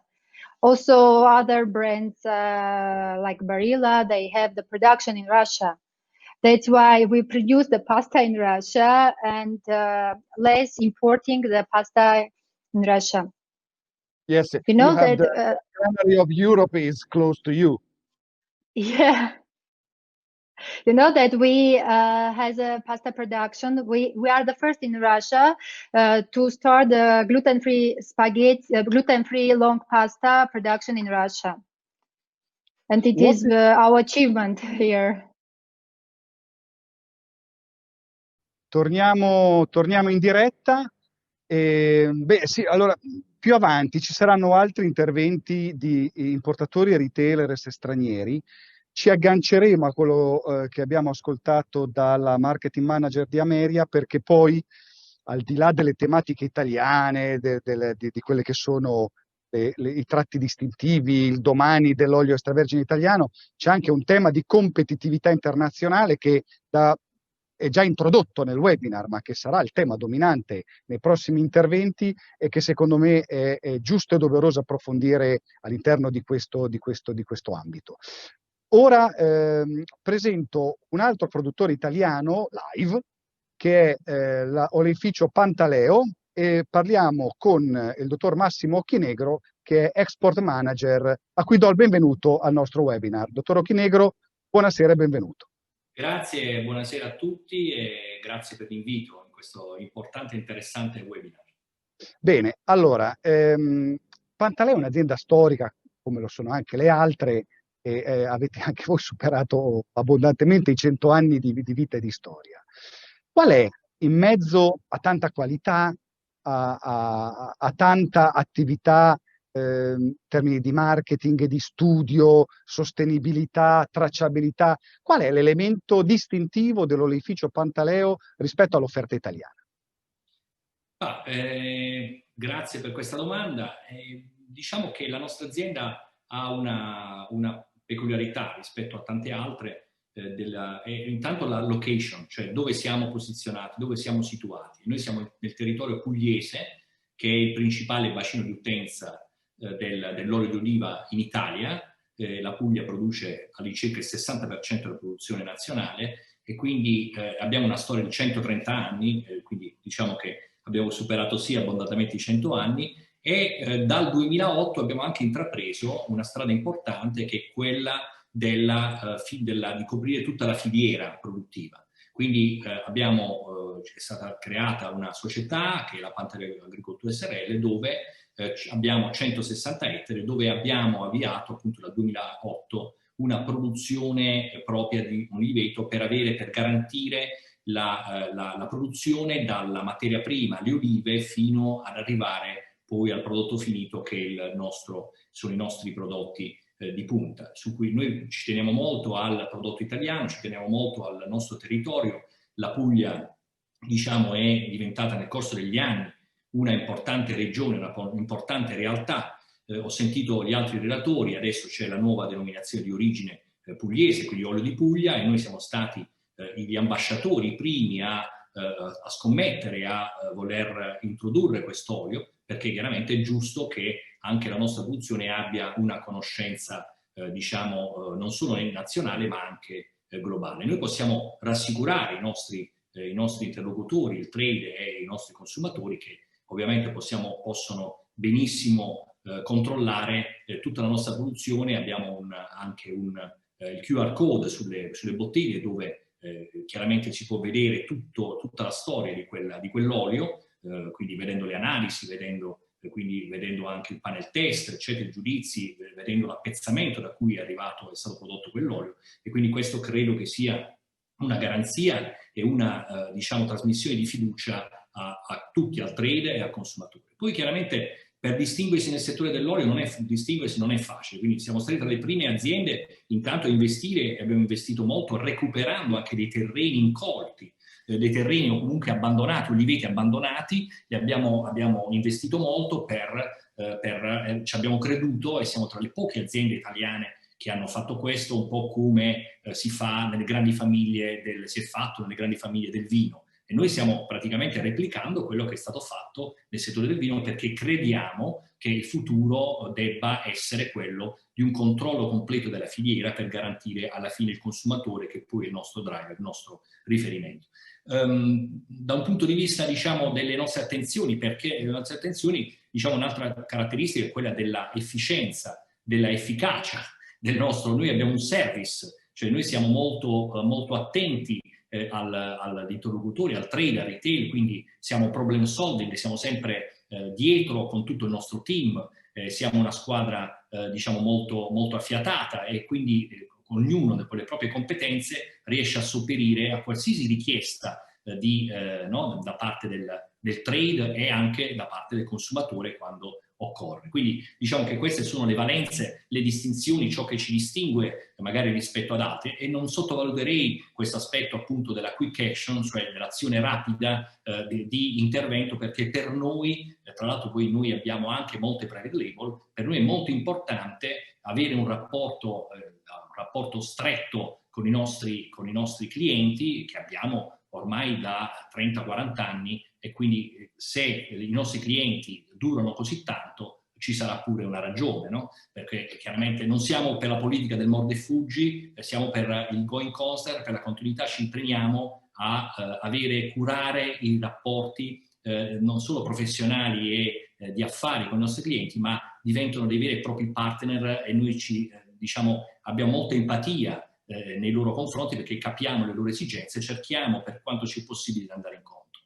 Senta, dottor Occhienegro, la storia di Pantaleo nel panorama nazionale ha preso a un certo punto nel passato una chiara direzione verso l'estero. Non solo perché in Italia, soprattutto nel sud, avete delle solide presenze in alcune regioni soprattutto, però verso l'estero siete stati una sorta di pionieri in certi ambiti.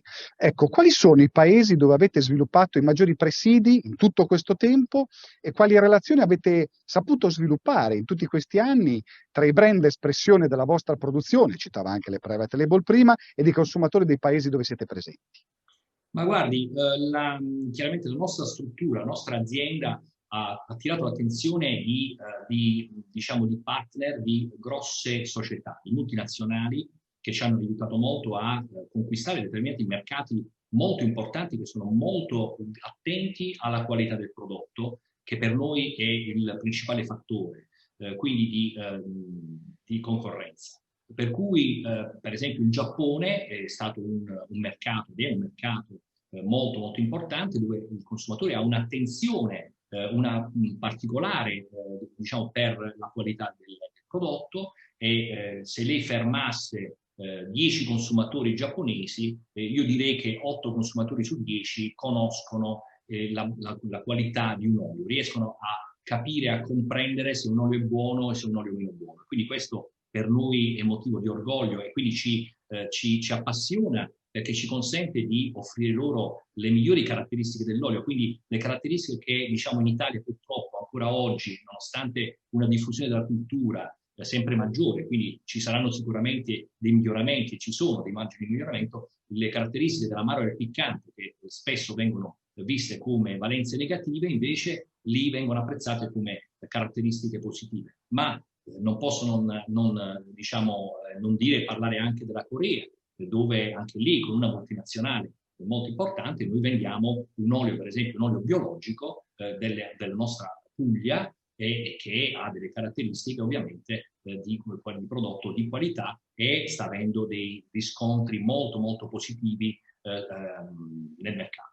Quindi diciamo che noi poi cerchiamo di andare incontro a quelle che sono le esigenze e i gusti anche del consumatore del paese di riferimento, e quindi nel tempo abbiamo anche modificato leggermente, no? le caratteristiche organolettiche dell'olio, perché il consumatore nel tempo, a seconda in ogni paese c'è un ciclo di vita e di sviluppo, quindi c'è una fase di introduzione, una fase di sviluppo e una fase di maturità. Quindi chiaramente anche lì il prodotto è stato introdotto in un certo modo, è stato man mano si sono resi necessari l'introduzione di altri nuovi prodotti, sempre più, per cercare di andare incontro a quelle che sono le esigenze di questi mercati. Ovviamente c'è il mercato americano, ma c'è il mercato indiano, dove anche siamo leader del mercato, dove siamo stati i pionieri a lanciare il prodotto. Prima di noi non c'era nessuno, l'olio di oliva aveva un vissuto di olio per massaggi, per cui noi siamo stati i pionieri, abbiamo introdotto l'olio di oliva, abbiamo spiegato le caratteristiche,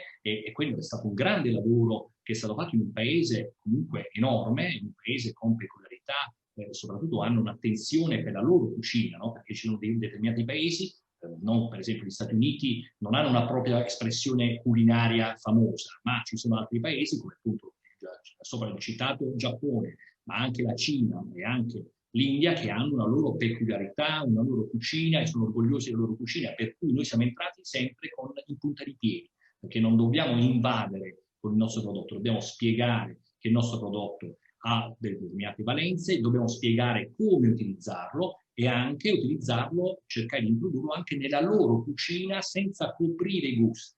D'altra parte, se noi importassimo un prodotto tipico, che so io, giapponese, nella nostra cucina, noi difficilmente lo useremmo come ingrediente in una pasta alla matriciana. Quindi logicamente dobbiamo cercare un attimino di non essere aggressivi, noi dobbiamo cercare di spiegare, di dare i consigli e di introdurre tutti i prodotti della gamma, non solo quindi l'olio extravergine oliva, ma anche l'olio di oliva e anche l'olio di Sansa, quindi tutta la famiglia di moschettieri, chiamo io, della gamma degli oli, che sono sempre degli oli che hanno delle peculiarità eccellenti. Dottor Ochinegro, è molto interessante il suo racconto, è davvero Pantaleo è un ambasciatore italiano nel mondo per l'olio. La ringraziamo tutti voi per rappresentarci così bene insieme agli altri colleghi dell'industria. Un caro saluto, arrivederci. Grazie a voi. Grazie a voi. Bene, allora andiamo avanti, ormai siamo salpati nel mare aperto internazionale, nella concorrenza che ci vede opporci a grandi paesi produttori come la Spagna. Adesso ascoltiamo la testimonianza di un importatore importantissimo dell'Arabia Saudita. L'Arabia Saudita è il futuro del business del food sud europeo e in particolare italiano. Lo dirà poi anche Jalal Tamer dell'azienda Al Hulolo. Parla italiano, ascoltatelo, è illuminante nel racconto che fa del food italiano e dell'olio. Sorprendente. La parola alla regia, prego, col filmato. Buongiorno a tutti, siamo in compagnia di Jalal Tamer, che è un riferimento molto importante nella realtà dell'Arabia Saudita per quello che riguarda non solo il mondo food in generale e nemmeno l'European food o American food, ma anche e soprattutto è un riferimento davvero importante per il suo mercato, quindi per il mass market retail, catene di ristoranti, catene di hotels, per quello che è anche l'Italian food. È un uomo che conosce molto bene il nostro paese, io sto parlando in lingua italiana, Jalal parla molto bene l'italiano, quindi sarà un'intervista tutta in italiano, e l'obiettivo di questo incontro, nell'ambito del webinar sull'olio extravergine di oliva, è però parlare sì di olio extravergine, ma in generale del Italian food all'interno di un paese molto importante qual è il Saudi Arabia.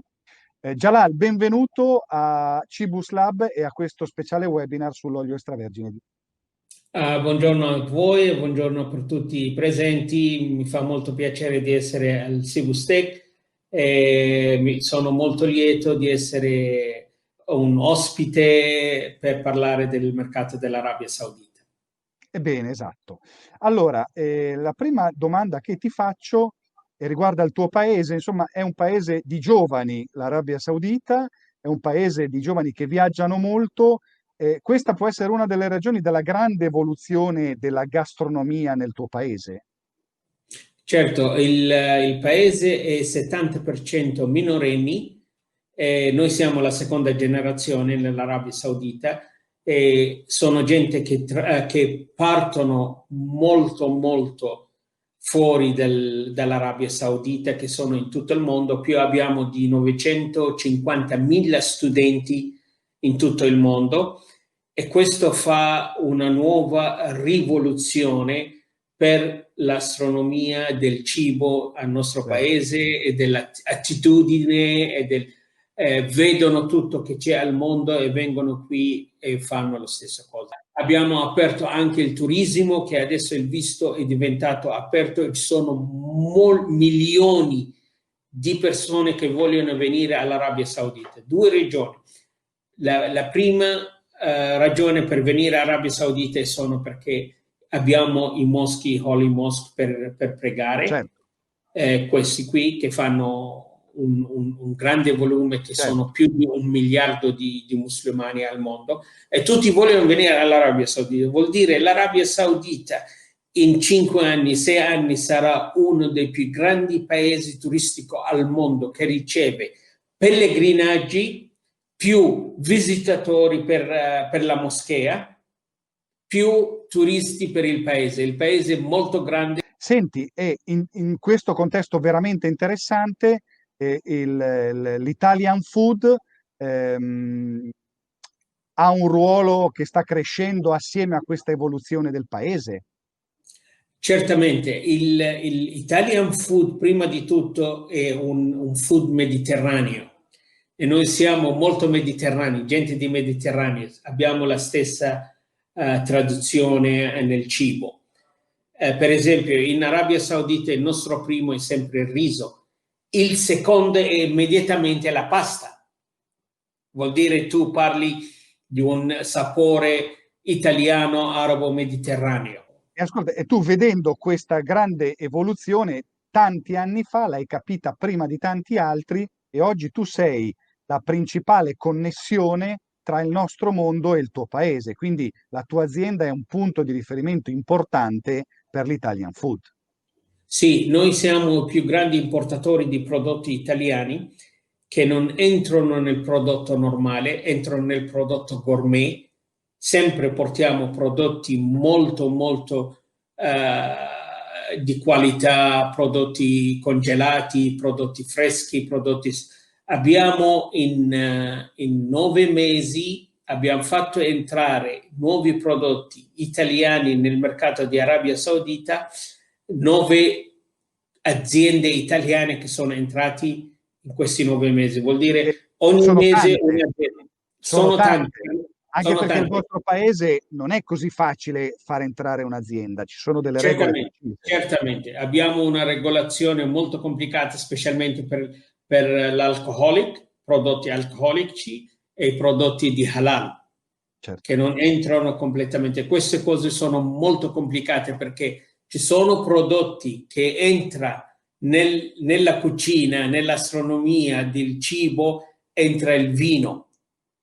E questo non è all'auda. Stiamo anche parlando con una compagnia che fa sughi di mare, che devono eliminare il vino e fare un concetto per il mercato.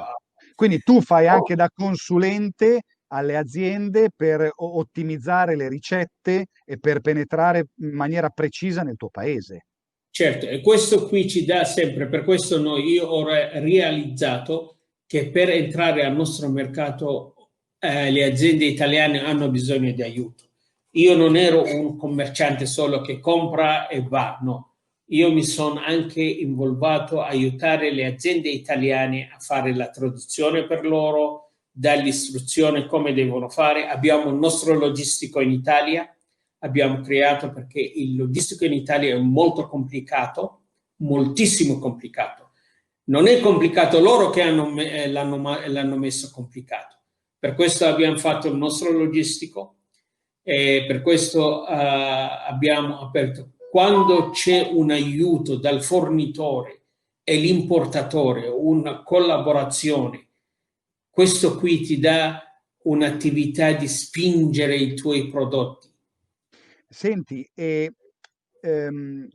quali sono le categorie merceologiche? Cioè, l'Italia si distingue per pasta, pomodoro, olio, eccetera, ma in verità il mercato può diventare ancora più ampio, i dolci, cioè cosa può entrare nel mercato saudita?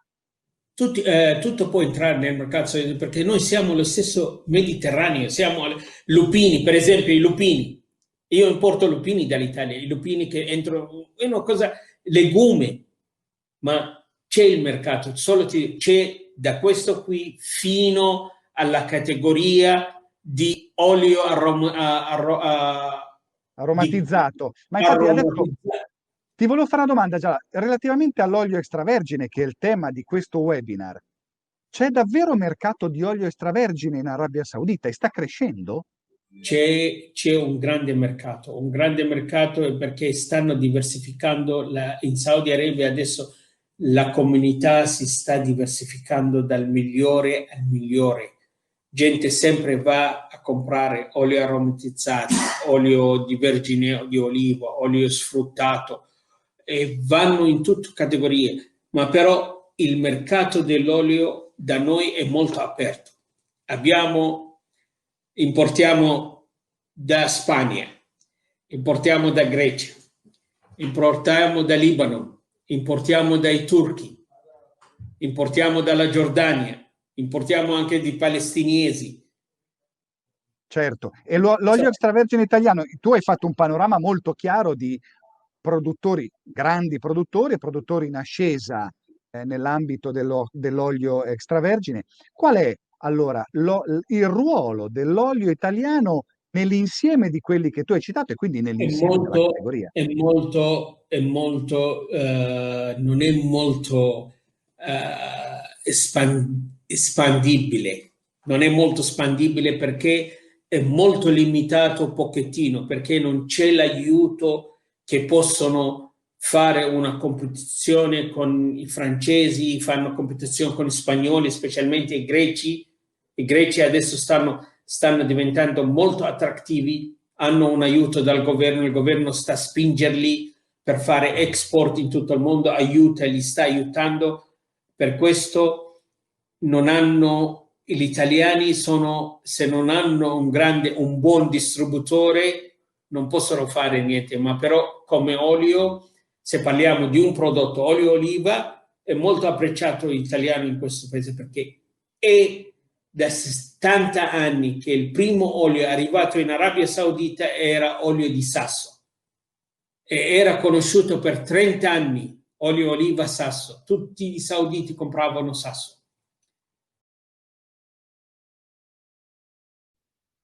Bene, ancora in diretta abbiamo ascoltato la testimonianza di Jalal Tamer, un paese molto interessante in evoluzione.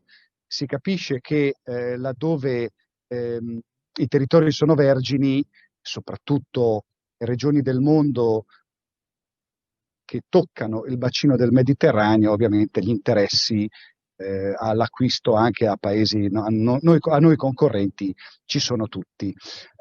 Adesso torniamo invece in Europa e andiamo ad ascoltare la testimonianza di un retailer francese ed è molto interessante ascoltare come manager di un paese maturo e saturo in termini di retail parla dell'olio extravergine italiano. Da qui, secondo me, riusciamo a capire quelle che sono le peculiarità delle aziende italiane, che spesso all'interno del nostro paese non riusciamo a distinguere così in maniera netta, però tutte insieme e così simili quanto si aiutano tra di loro nei confronti dell'offerta straniera. Ascoltiamo Le Grande Épicerie, che è uno straordinario, chiamiamolo retailer, ma insomma, chiamiamola una fiaba del cibo, che è ubicata a Parigi e che è un sogno sempre visitarla. Prego la regia, l'intervista al manager, molto interessante.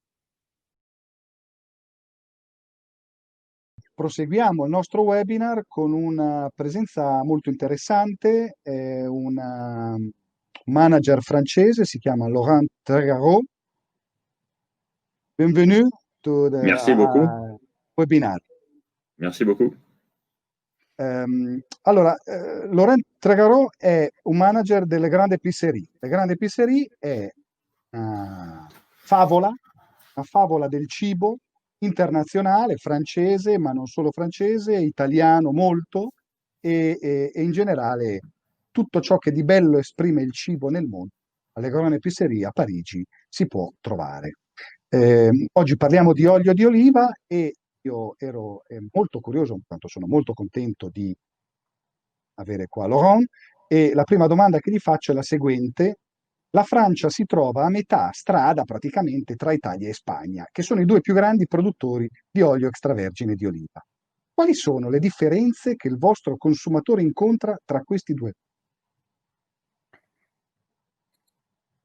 Alice. Alors, la France se trouve à mi-chemin entre l'Espagne et l'Italie, qui sont les deux principaux producteurs d'huile d'olive extra vierge. Donc, notre question est la suivante. Quelles sont les différences que votre consommateur identifie entre les deux produits? Alors, d'abord, je vous remercie de m'avoir invité pendant ce webinaire. Et puis, la différence est d'abord historique. Parce que les Français ont eu pendant longtemps une mauvaise image de l'huile d'olive espagnole et une image de l'huile d'olive italienne très chère. Ok. Allora, la principale differenza tra i due prodotti è una differenza storica, perché in Francia si è sempre considerato l'olio spagnolo inferiore, di qualità inferiore, e invece l'olio italiano molto caro.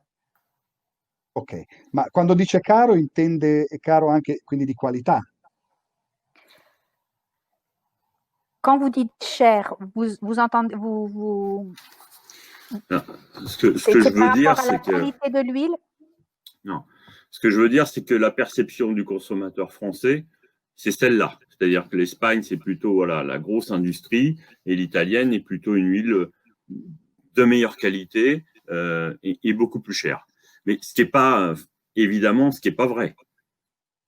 Ok, ho capito. Donc, ok. Donc je précise,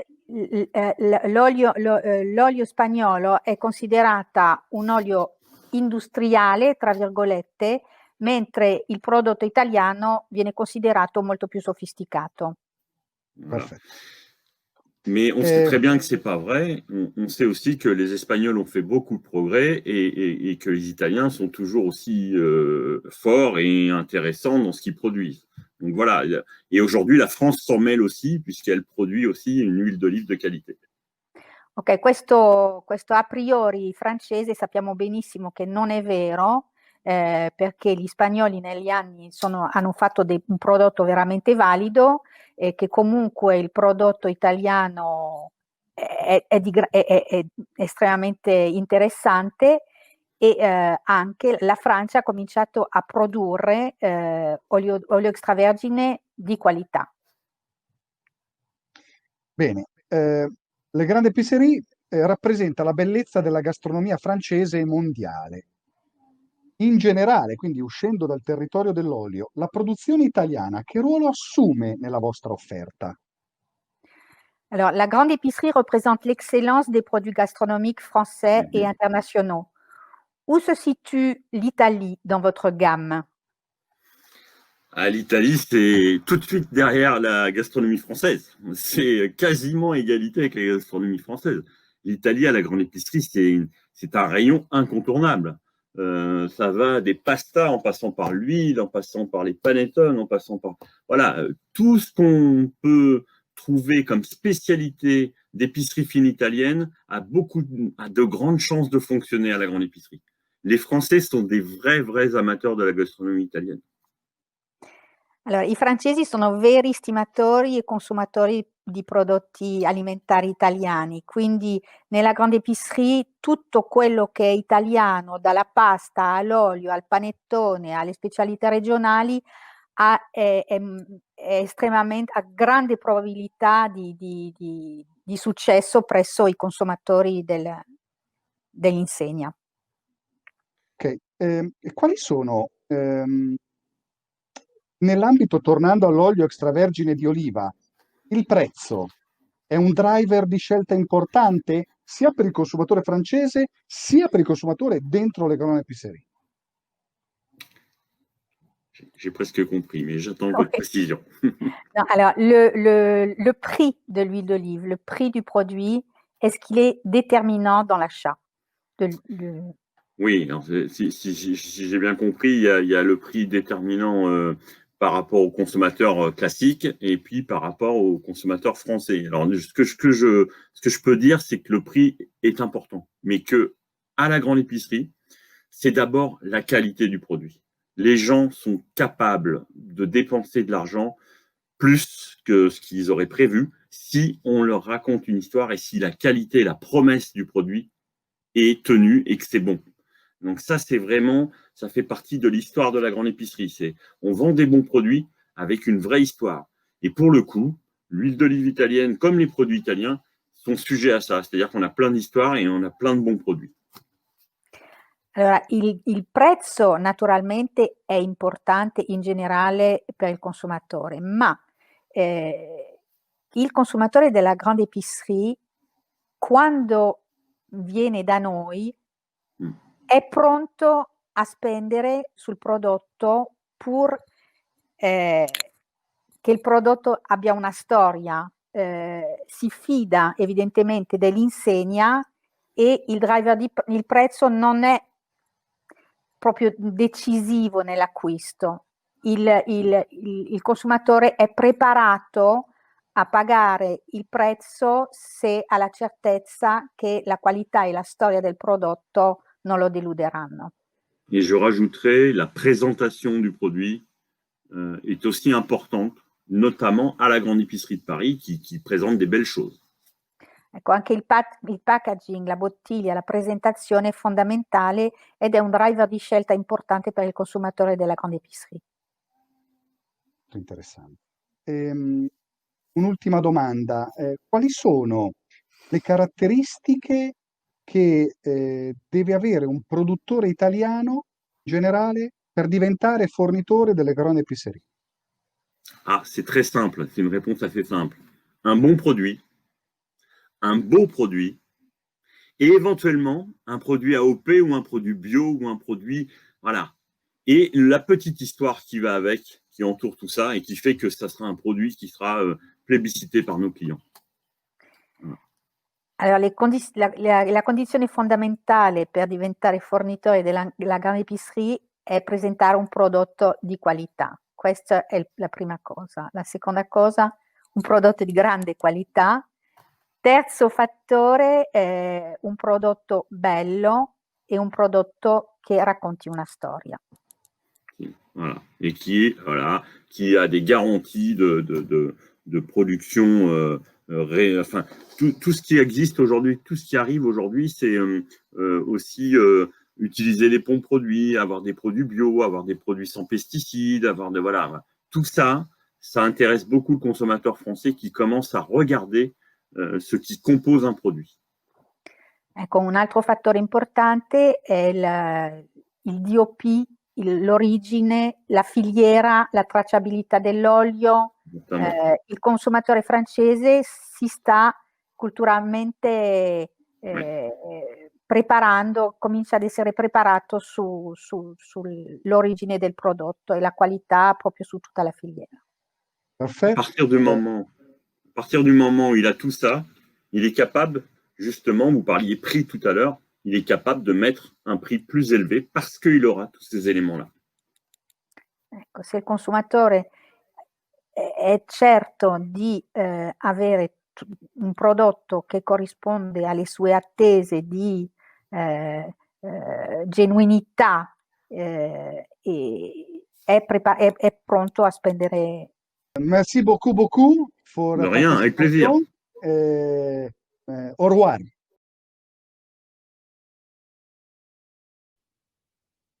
Bene, ancora in diretta, non posso non ringraziare la traduzione di Alice Basanté, preziosissima e strategica, perché ci ha permesso di scoprire un mondo, quello francese, tanto vicino a noi, tanta qualità francese, ma anche tanta qualità italiana. Noi dobbiamo veramente cominciare a pensare che le Alpi non esistono e che esiste un solo grande paese, grandi artigiani del cibo, che ci sono. Forse noi dovremmo essere più generosi, avere lo stesso interesse verso la loro cultura di quello che loro di fatto hanno verso la nostra. Quindi invitiamo noi, Fiere di Parma, Cibus, a presentare le nostre aziende, tra l'altro, perché ci aspettano davvero a braccia aperte. Non si può non ringraziare l'attività di Fiere di Parma Cibus nel dare tutti questi contributi importanti che ci aiutano davvero a comprendere quanto è strategico la nostra produzione. Voi dovrete anche scusare pochissimo francese, veramente ridicolo alla Totò, ma insomma. Allora, era per quello che c'era Alice, che ringrazio un'altra volta. Andiamo avanti e passiamo a un altro grande paese, via di grande evoluzione, misteriosissimo. Ascolterete delle affermazioni che a me hanno sorpreso molto e che dopo ne parliamo. I Focus Food, Cina, e adesso sentiamo Maggie G. China is a huge country which lifestyle changes from the main cities to the villages. And in particular, there are cities known as first-tier cities, and many others recently upgraded to new first-tier cities. And we are talking about 19 urban cities with 300 million people, and so 300 consumers. As United States, these consumers are developed, have a relationship with US, Australia, and European people, and they like Western culture, and inside it there is also Italian one. Today we are talking with Maggie Jean, a Focus Food manager, an imported food importer, and we try to understand more about the relationship between Italian food and Chinese consumer. Can you explain us something about your company, a brief profile of your company? Okay, no problem. We are an importer and distributor, mainly based in Shanghai, but we cover the whole China because we have a branch office in Beijing and Shenzhen, and also have more than 80 sub-distributors over China. And we imported the product from Italy, go back to 9 years ago. Import some olive oil, pasta, polenta, a lot of things. And also from Spain and Australia, and about 8 countries. We are mainly supplying hotels, airline, cruise, bakery shop, all the food service channel, and also retailer and the e-commerce channel. So this is roughly what we do. Okay. The Chinese consumer likes made in Italy foods, but how Chinese consumer, how can use the extra virgin olive oil? How is the develop of this consumer towards this type of product? I think consumer, most of the Chinese people, I mean, in big city, Shanghai, Beijing, Shenzhen, Guangzhou, the big city, first level city, most of the people know olive oil, but maybe they don't know exactly extra virgin, pomace, or pure. Maybe in Italy, most of the people use extra virgin, but in China, some people use, maybe restaurants use the pomace. But in retail channel, extra virgin is the main item. I think people know the image of Chinese. They think extra virgin olive oil is very healthy. So I think maybe olive oil is the very earlier, I mean, they enter China market very earlier. In my mind, maybe more than 15 years. So people know that olive oil is a very good oil. They are, if they afford, they are willing to pay for the money to buy it.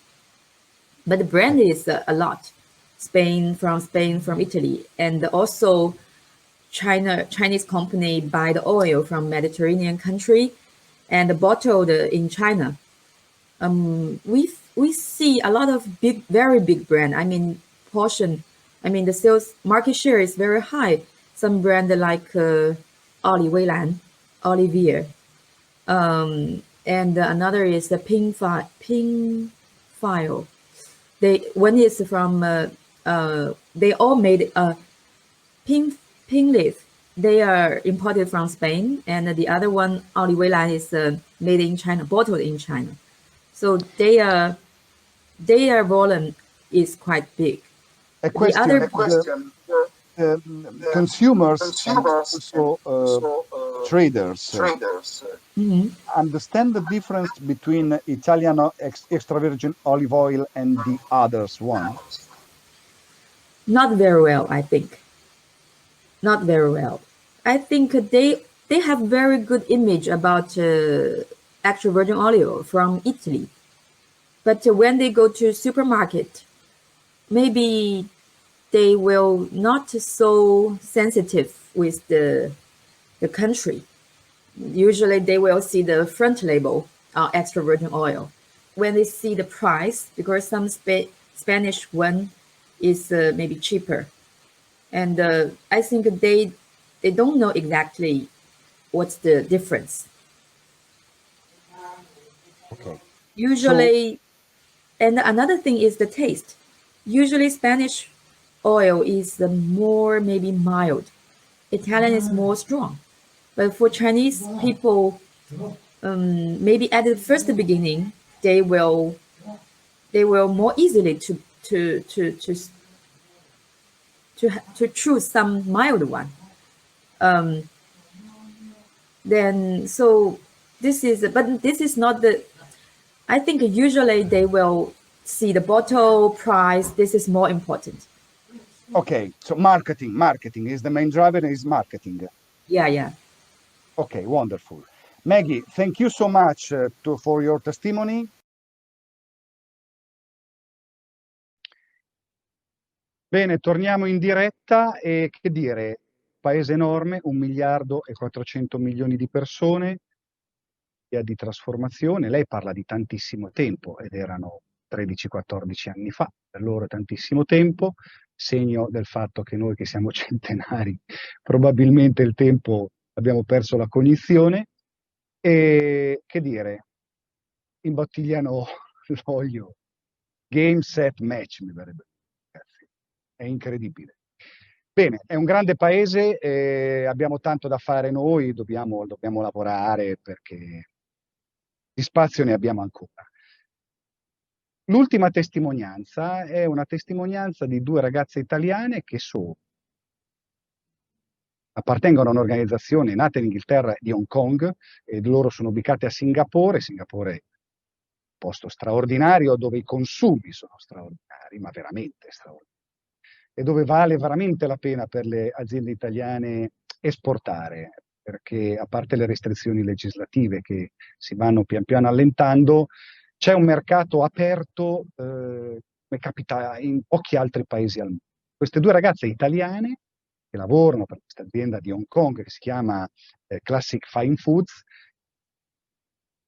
lavorano anche per le nostre aziende italiane che devono essere promosse in questo paese che dà eccezionali opportunità. Ascoltiamo l'intervista a Martina e a Margherita, Classic Fine Foods.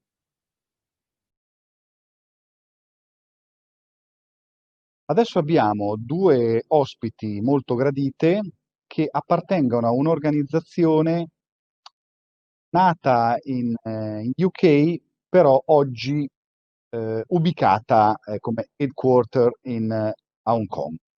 È un'organizzazione molto interessante, si chiama Classic Fine Foods e si occupa distribuzione di prodotti alimentari internazionali, europei, quindi anche italiani, di un certo livello, una certa caratterizzazione, molto rivolto al B2B, inteso però come, non dico alta ristorazione, qualche cosa che ha molto a che fare con un cibo di qualità.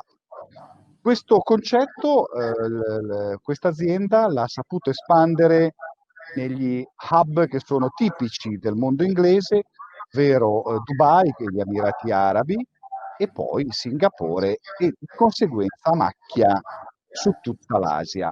Oggi ha diverse sedi, tra cui una a Singapore, dove lavorano due brillanti ragazze italiane che sono Martina e Margherita, a cui do il benvenuto. Buongiorno. Allora, Martina e Margherita, voi lavorate per Classic Fine Foods a Singapore. Esatto. Raccontateci cosa fa Classic Fine Foods a Singapore.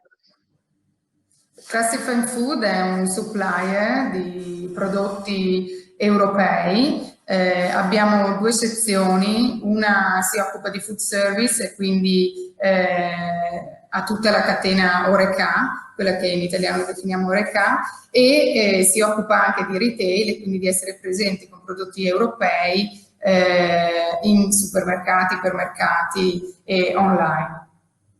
Qual è il percepito dell'Italian food a Singapore?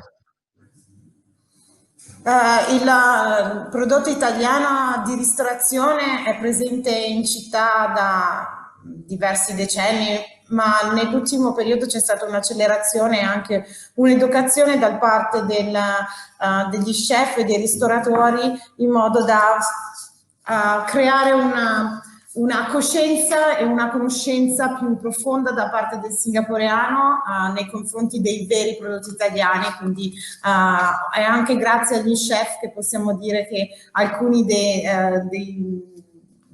locali riescono a riconoscere o ad apprezzare il vero prodotto italiano.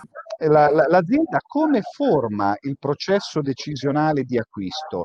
Chi decide gli assortimenti da offrire poi nei vari mercati della vostra azienda? Questo viene fatto in due modi, uno a livello headquarter, e quindi è una decisione a livello di tutta la compagnia, e una invece dipende dalle esigenze dei singoli mercati e di cosa hanno bisogno. Parliamo di olio extravergine di oliva, che è il focus di questo webinar. Esiste consenso intorno a questo prodotto per il consumatore di Singapore?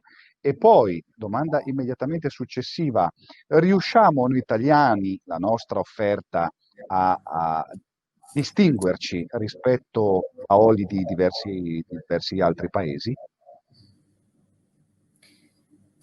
È importante e gratificante da italiana affermare che l'olio extravergine di oliva italiano è percepito dal punto di vista del consumatore finale come un prodotto di alta qualità. I prodotti italiani godono di questa percezione o posizionamento nell'ambito dell'olio, credo per una questione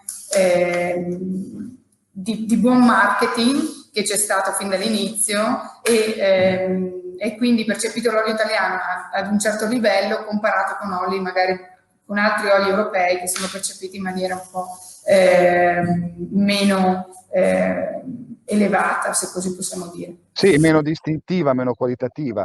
L'elemento della tradizione che viene inserito spesso nelle attività di marketing delle aziende olearie, che è oggettiva, è un qualche cosa che influisce nel processo di scelta dei consumatori e anche dei traders, e quindi di coloro che comprano per i consumatori. Cioè, la storia delle famiglie che sono oggi grandi aziende, che nelle loro attività di marketing manifestano in maniera palese, è utile per sopperire magari a delle differenze di prezzo qualche volta?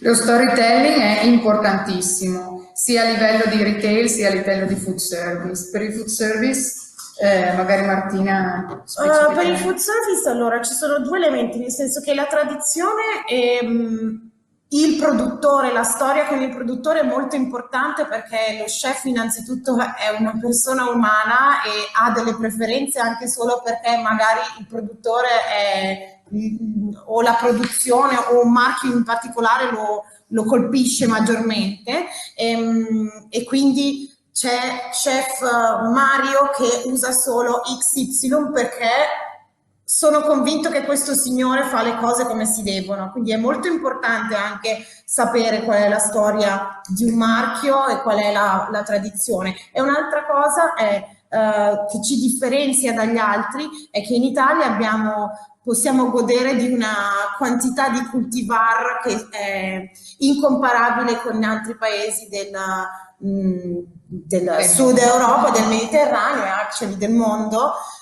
Quindi pensate che anche solo noi qua Classic Fine Food Singapore abbiamo in casa, teniamo almeno 4 cultivar diversi, perché c'è lo chef che preferisce un olio Taggiasca della Liguria e un altro che invece ha più gusti più forti e ha bisogno di un olio siciliano, e quindi è decisamente una cosa che ci distingue dal resto dei produttori di olio attualmente.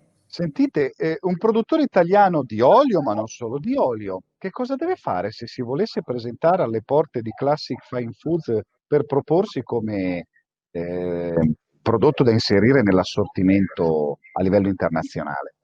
E quali skills deve avere per farlo? Innanzitutto deve essere veramente un prodotto buono, quello che noi definiamo buono, quindi definitivamente con una storia dietro, una bella storia e delle caratteristiche che si distinguono dallo stesso prodotto, per esempio analogo di un altro marchio. Di un altro marchio, esattamente. Dal punto di vista retail, anche qui bisogna fare una distinzione se si parla dal punto di vista di retail e si ripara dal punto di vista food service. Per il retail, innanzitutto è necessario presentare un bel prodotto, quindi il packaging veramente ha il suo valore, l'etichetta ha un suo valore. Una cosa che incontriamo spesso sono i produttori che magari hanno un olio che, se posso dire, è una Ferrari, ma il packaging di una 500. E quindi packaging veramente molto importante, e storytelling anch'esso molto importante, è l'educare il consumatore finale, quindi un investimento di marketing che possa aiutare a far conoscere il prodotto anche al cittadino.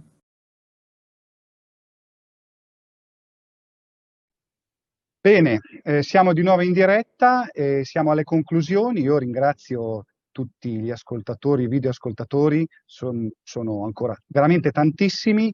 Che dire, abbiamo fatto un grande sforzo. Fiere di Parma Cibus, tutta la sua esperienza, la sua reputazione nel mondo ci permette davvero di raggiungere tutti i retailers e di scegliere i racconti da portare alla industria di produzione italiana. È quello che ci stiamo proponendo di fare cultura alle nostre aziende e soprattutto far conoscere le nostre aziende nel mondo.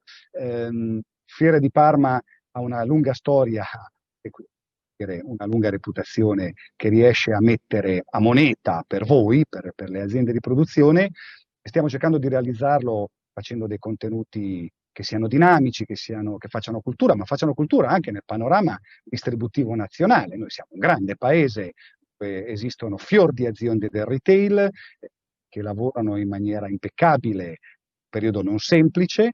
Le relazioni tra industria e retail non sono sempre semplici in casa. L'esportazione è un'attività, parlo del panorama non tanto dell'olio, ma del panorama internazionale, piuttosto giovane. Diciamo che negli ultimi 10 anni abbiamo fatto passi da gigante, ma passi da gigante dobbiamo ancora fare.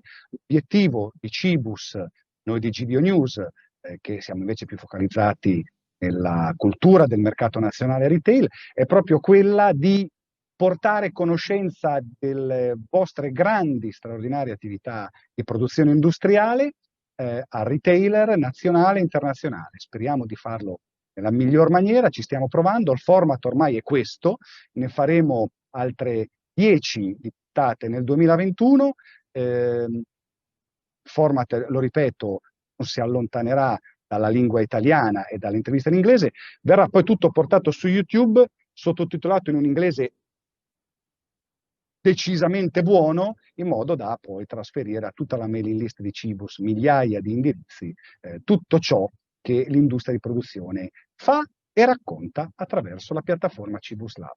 Da Andrea Meneghini, da GDO News, da Fiere di Parma, da IRAI che collabora con noi, un saluto, al prossimo anno, il 26 di gennaio, ci vediamo, parleremo di Prima Colazione. Ringrazio, poi chiudo, tutti gli ospiti della trasmissione, tutti i manager di queste grandi e bellissime aziende dell'olio extravergine, manager del retail stranieri, della loro interessantissima partecipazione, e i nostri italiani bravissimi, in battaglia, con profitto a lavorare. Un augurio da Andrea Meneghini, un saluto a tutti,